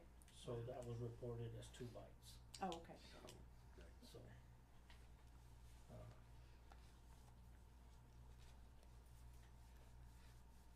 One, of course, we issued a citation, the bite did occur here, it was the owner, but the dog lived in Wink, so the lady, when the dog bit the individual took their dog to Wink, but we knew who the individual was, so a citation was issued to that individual, Okay. so. And once we hopefully pass the ordinance, we could chip those. Yes, yes, miss. Yes. So that'd be one time, That's you right. dang right. We got away with it this time.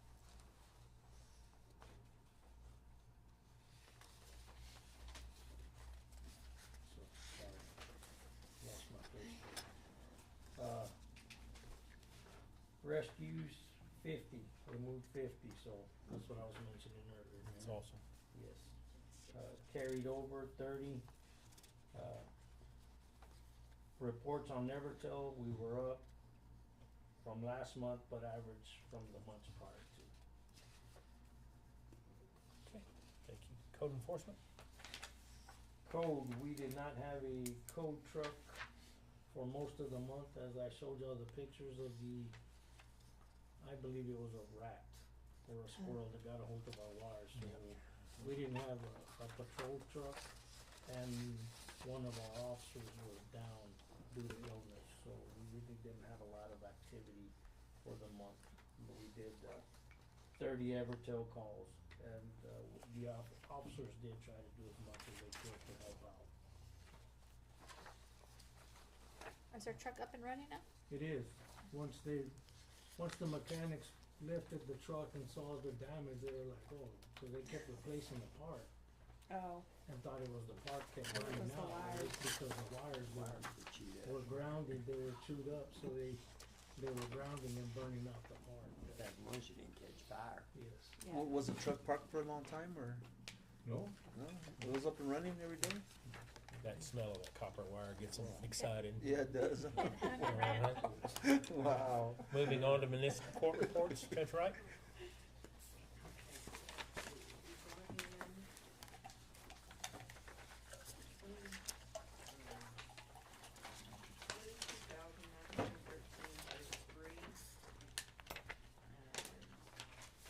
There were 141 violations filed, 0 warrants cleared, 361 cases disposed of, and I received $3,141.63 from MVBA, which is the collection agency. So right now, we're doing good. It's hard with the PD because they're shorthanded and stuff, and it's hard keeping up with the citations and stuff. So with us getting this citation integration, it's gonna help both sides. So that's working well. I did raise all my fines at the first of last month. I raised them in accordance with where they should have been when they were like $50. It should have been over 100. So I've brought everything up where it's supposed to be. Good. Fixed to have another docket Monday. Pretty much, yeah, it's going good. Thank you, I'm ma'am. nearly over the top of my head of the boxes. She's still got a lot in there though. Moving on to public works reports. Jose, you wanna go first?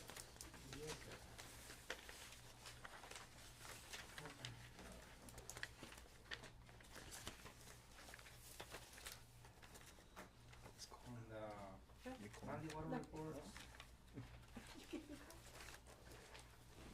we have 1 leak, and no taps. We have 13 sewer calls, and no fire hydrants. And for the parks and cemetery, we have 1,000. Real water. Firemen, 637. Councilmen, 144. A monthly total of 782. And cemetery, we have 6 funerals. And on the cemetery, update on the lawnmowers, they should be in sometime next week. Great.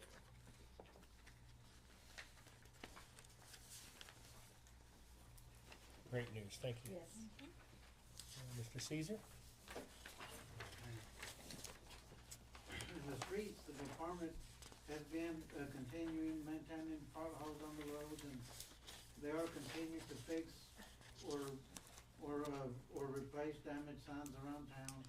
And if they see them bad, even though they're good about going the next day and fixing them when they get into town.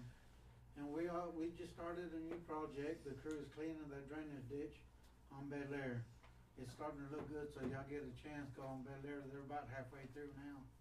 It's gonna take a little bit, cause you know, we get other stuff going on, but it's looking good over there now. It's looking real clean. And the sanitation, the complaints are starting to go down. There were 45 complaints in March. We just hired a 4th driver, so we are complete on drivers. The mechanics, we're working on getting a 4th truck going, but as some of y'all know, yesterday and today, we're down all but 1 truck, so we only have 1 truck going all day today and about half the day yesterday.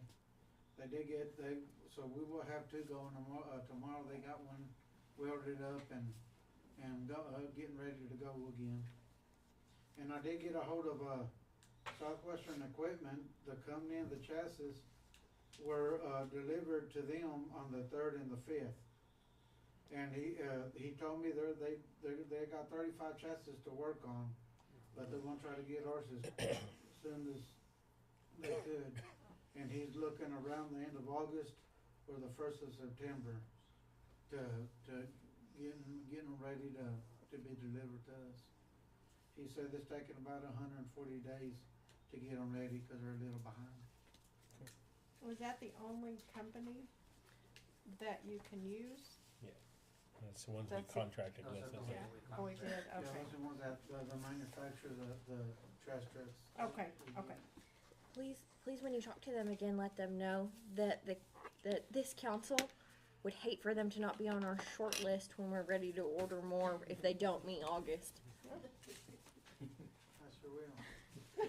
So, does that mean that we're working trucks this weekend? Are they going out Saturday to make up what we? Yeah, that's why I'm gonna go out Saturday, cause one guy didn't come in today cause he didn't have a truck. And we had one, doing the truck and trailer, but like I said, two of the trucks that were down is cause they needed to get welded on there, you know, it's for getting old and stuff. And one truck, it was kept getting hot. They thought they fixed it. 30 minutes later, it got hot again. So we just got that. The only truck running is the newest one, the 22 or whatever the year that we got. And like I said, they got one of them welded, and so it's good to go tomorrow. So the But one that, another one that's gonna be, they need quite a bit of welding done. and is that the 3rd truck or the 4th truck that's, one's gonna be overheating still and the other one still needs a lot of body work? Overheated is one of the older ones, the one that's 12, 13 years old. I just got a parts for him today. Yeah, for Awesome. the one. And the other one needs to be welded. Yeah, and it's gonna need quite a bit of welding. It's just the inside of the track got tore up. It's when they were going to dump, you know, sometimes their stuff ain't supposed to be in the trucks. It gets caught up and it'll peel them trucks like can open. Alrighty. Any training on the patch machine? No, I think what they said he got was a guy from Wink, but he ain't got back with us, has he? Well, the thing is, when I talked to the guy in Wings that's supposed to come and train us, he informed me that the motion that we have in the machine is too old. That it's not good anymore. That we might have to take it out and clean the machine, and we might have problems getting all the motion out because within time the moisture evaporates and it's just getting real gumpy. Okay. So we need to clean it and then put new chemical in there and then for them to train us. And see if we ruin the machine or not. Yeah, is the machine still good, or? Yes. It should still have warranty, I right? mean, Not when we don't not clean when it we out. don't take care of it. We did clean the patch right here a while back, but I mean, that's because we wanted to get training on it, and I told my guys we'll try to. So there was gravel still stuck in there it's been there for a while, and they did get it cleaned. The hoses and stuff cleaned up pretty good in the patch. But one of my hands was told that the gravel that was for it is not the right kind, so I don't really know much about that, but So we're looking into cleaning it right now. yeah. We gotta figure out what we gotta do with the older motion, though, huh? We gotta Well, we have to dispose of it. dispose of it somehow. We're just gonna have to figure out what we gotta do. Alrighty. So moving on to item 17 on the agenda is public comments for any items that were not on the agenda. Do we have anyone from the community that would like to speak on anything that was not on the agenda tonight? Okay, moving on to 18 is items from council, city council manager comments. Any comments relating to items of public interest, any announcements, anything like that? Rodney, we'll start with you, Chair. Well, I want to congratulate Jaime on hopefully getting us some police officers. That's a promise since we've been working shorthanded for about the last 3 or 4 months. I want appreciation to Mike on having Faulkner Consulting come in and talk to us this evening. and getting the ball bouncing on a economic development director for the city. Thanks, sir. Ms. Kelsey? I just want to say thanks for everybody's continued hard work and trying to move forward and trying to do our best. I think if everybody continues to put their best foot forward every day and be accountable, we're going to make such strides. So thanks to everybody for continuing to show up and give it your best. Thank you, ma'am. I just want to remind everybody, next Saturday is the spring fling, and we're gonna be having a pet adoption event, so tell your friends to come out and adopt a pet. Or That's the 20. next Saturday, the 27th, at the Recreation Center, from 10 to 4, and we're gonna try to look for foster parents and adoptions. So, I just want to thank everybody. Let's work together, be in one accord. When everybody's united, we have more power. So work together and get things done. And thank you, Mike, for your hard work and everything you've done. Thank you. Ms. Judy? I thank everybody as well, and ditto to what he said. I think we're really on a great direction for the city. I'm very pleased with all the changes we've made. In closing, Mike, did you have anything? I've got a couple of things that I did want to point out. We received an email from the PUC, the Texas Municipal Power, filed a rate increase. And so normally what happens, they file a rate increase, let the PUC know that they're looking at increasing electric rates. So now what happens is that our attorney that we have, Alfredo Herrera, will now start working with PMC in order to try to drive down the rate increase as much as possible, which I participated in this on several occasions. They've got an incremental amount for the cost recovery of about $15.9 million, is what they're looking at trying to recover. And so of that, what they do is if it's approved by the PUC, then they increase their rates enough to be able to cover that, which means it's an incremental charge or increase for each resident that TNP has, and of course some of those in the city of Kermit. So that's come across that we're now gonna start working on. I'll let you know also that the personnel policy manual, which I can get you a copy of, which I mentioned that Micah helped create, has now been rolled out to the employees, so they now have the new the personnel policy manual as of last Wednesday. And so there have been some changes in there, primarily we talked about the holiday, the take-home vehicle is now in place.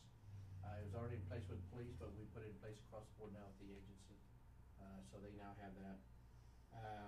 I will tell you that, I'm not sure if you saw the news, but in Muleshoe, there was Russian hackers hacked into the SCADA system for the water treatment that they had in Muleshoe.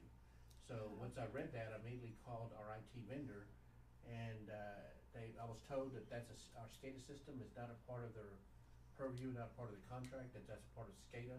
So I've asked Jose to reach out to them and get them in contact with me, because you stop and think about it. The only thing that happened in Muleshoe was that they caused the tank to overflow, so the water tower was overflowing. That's what it was doing. That's what they did when they hacked it. This happened in January. They just now released it this past week. But you begin to start thinking about if they're able to hack into that in the SCADA system, then they can affect, turning the chlorinator off, turning it on, having too much.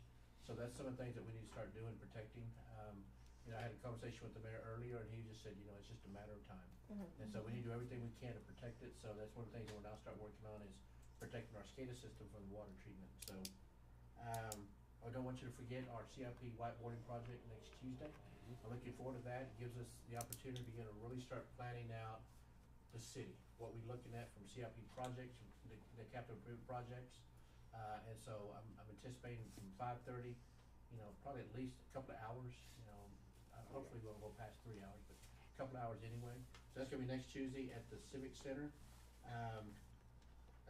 Along the line of what Susan was talking about, be prepared that next month, I'll probably come to you with some bids on 2 new sanitation trucks.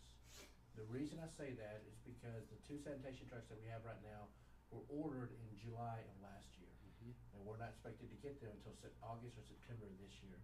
So if we're looking, I wanna be able to see if we can have 4 trucks, brand new, then we take the newest one that we have, we park that in the shop, and so that if we have a truck break down, we simply bring the other one in till we get it fixed, and we put that one back in the yard, so that we always have 4 brand new trucks running. But I think this will go along with our conversation next Tuesday about a transfer station as well, that'll help keep those trucks running a lot longer.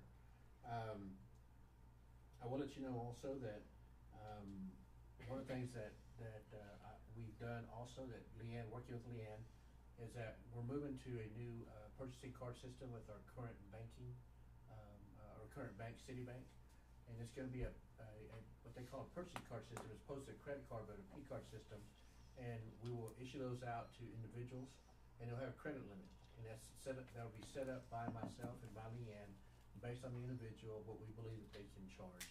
They'll have the opportunity to upload the receipts on the phone and immediately reconcile their bank card, and it'll go to the AP, and it'll be set up so that every month it'll automatically pay the credit card, and whoever has the card, the card holder will be responsible for reconciling that, even past it, but we'll pay it so that we don't have these late charges taking place, that we always know that we're paying the card on time.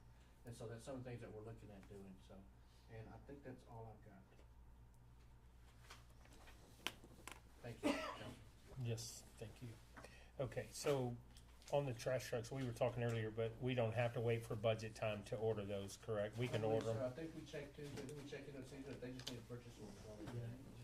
So we could have saved some time last year had we known that. We could have ordered the trucks earlier. Yeah. But, so thank you for you and Caesar being forward thinking on that. Only thing I have is, I think everybody knows that they had a big fire out at the Atlas Sand Plant Sunday. I think it was Sunday. Yep. And I just on record want to thank the City of Monahans Volunteer Fire Department, City of West Odessa Volunteer Fire Department, and the City of Wink. Odessa, Monahans, and Andrews all came to the site. The City of Wink Volunteer Fire Department did cover Kermit while our guys were out there on the sand plant area, so I want to make sure I especially thank City of Wink for having our backside. And I don't know if y'all know, we had no radio service out there for our firemen. Luckily, when Andrews showed up about 2 hours into the incident, they gave our firemen radios where they could communicate. They were up on top of the towers. They actually had debris falling down on firemen inside the towers. There was really no way to communicate to get those guys out of those areas. Mike's looking into some used radios or different things, but really, really thanks to the Andrews Volunteer Fire Department for providing that communication tools. It could have gotten really bad real quick. But anyway, thanks to those 4 departments for what they did to help our guys out, and that's it. That's all I have. Yeah, and just adding on to that, I've been working with Chief Bennett on this. We found out that a repeater is still taking, I think that the county ordered a repeater last June and they still don't have it. It's kind of like a unicorn or very similar to a sanitation truck, they barely get in. So we're having to work through that, but I believe we could probably get radios, and that's one thing I did tell the chief. And I'm actually working with Chief Reynolds also. We need radios in the city, not only just fire department, but also police department. So you'll see that coming before you as well. We're looking at new radios, about maybe 3 new radios for the fire department, but the others could be used radios, refurbished radios, because they're not used as often.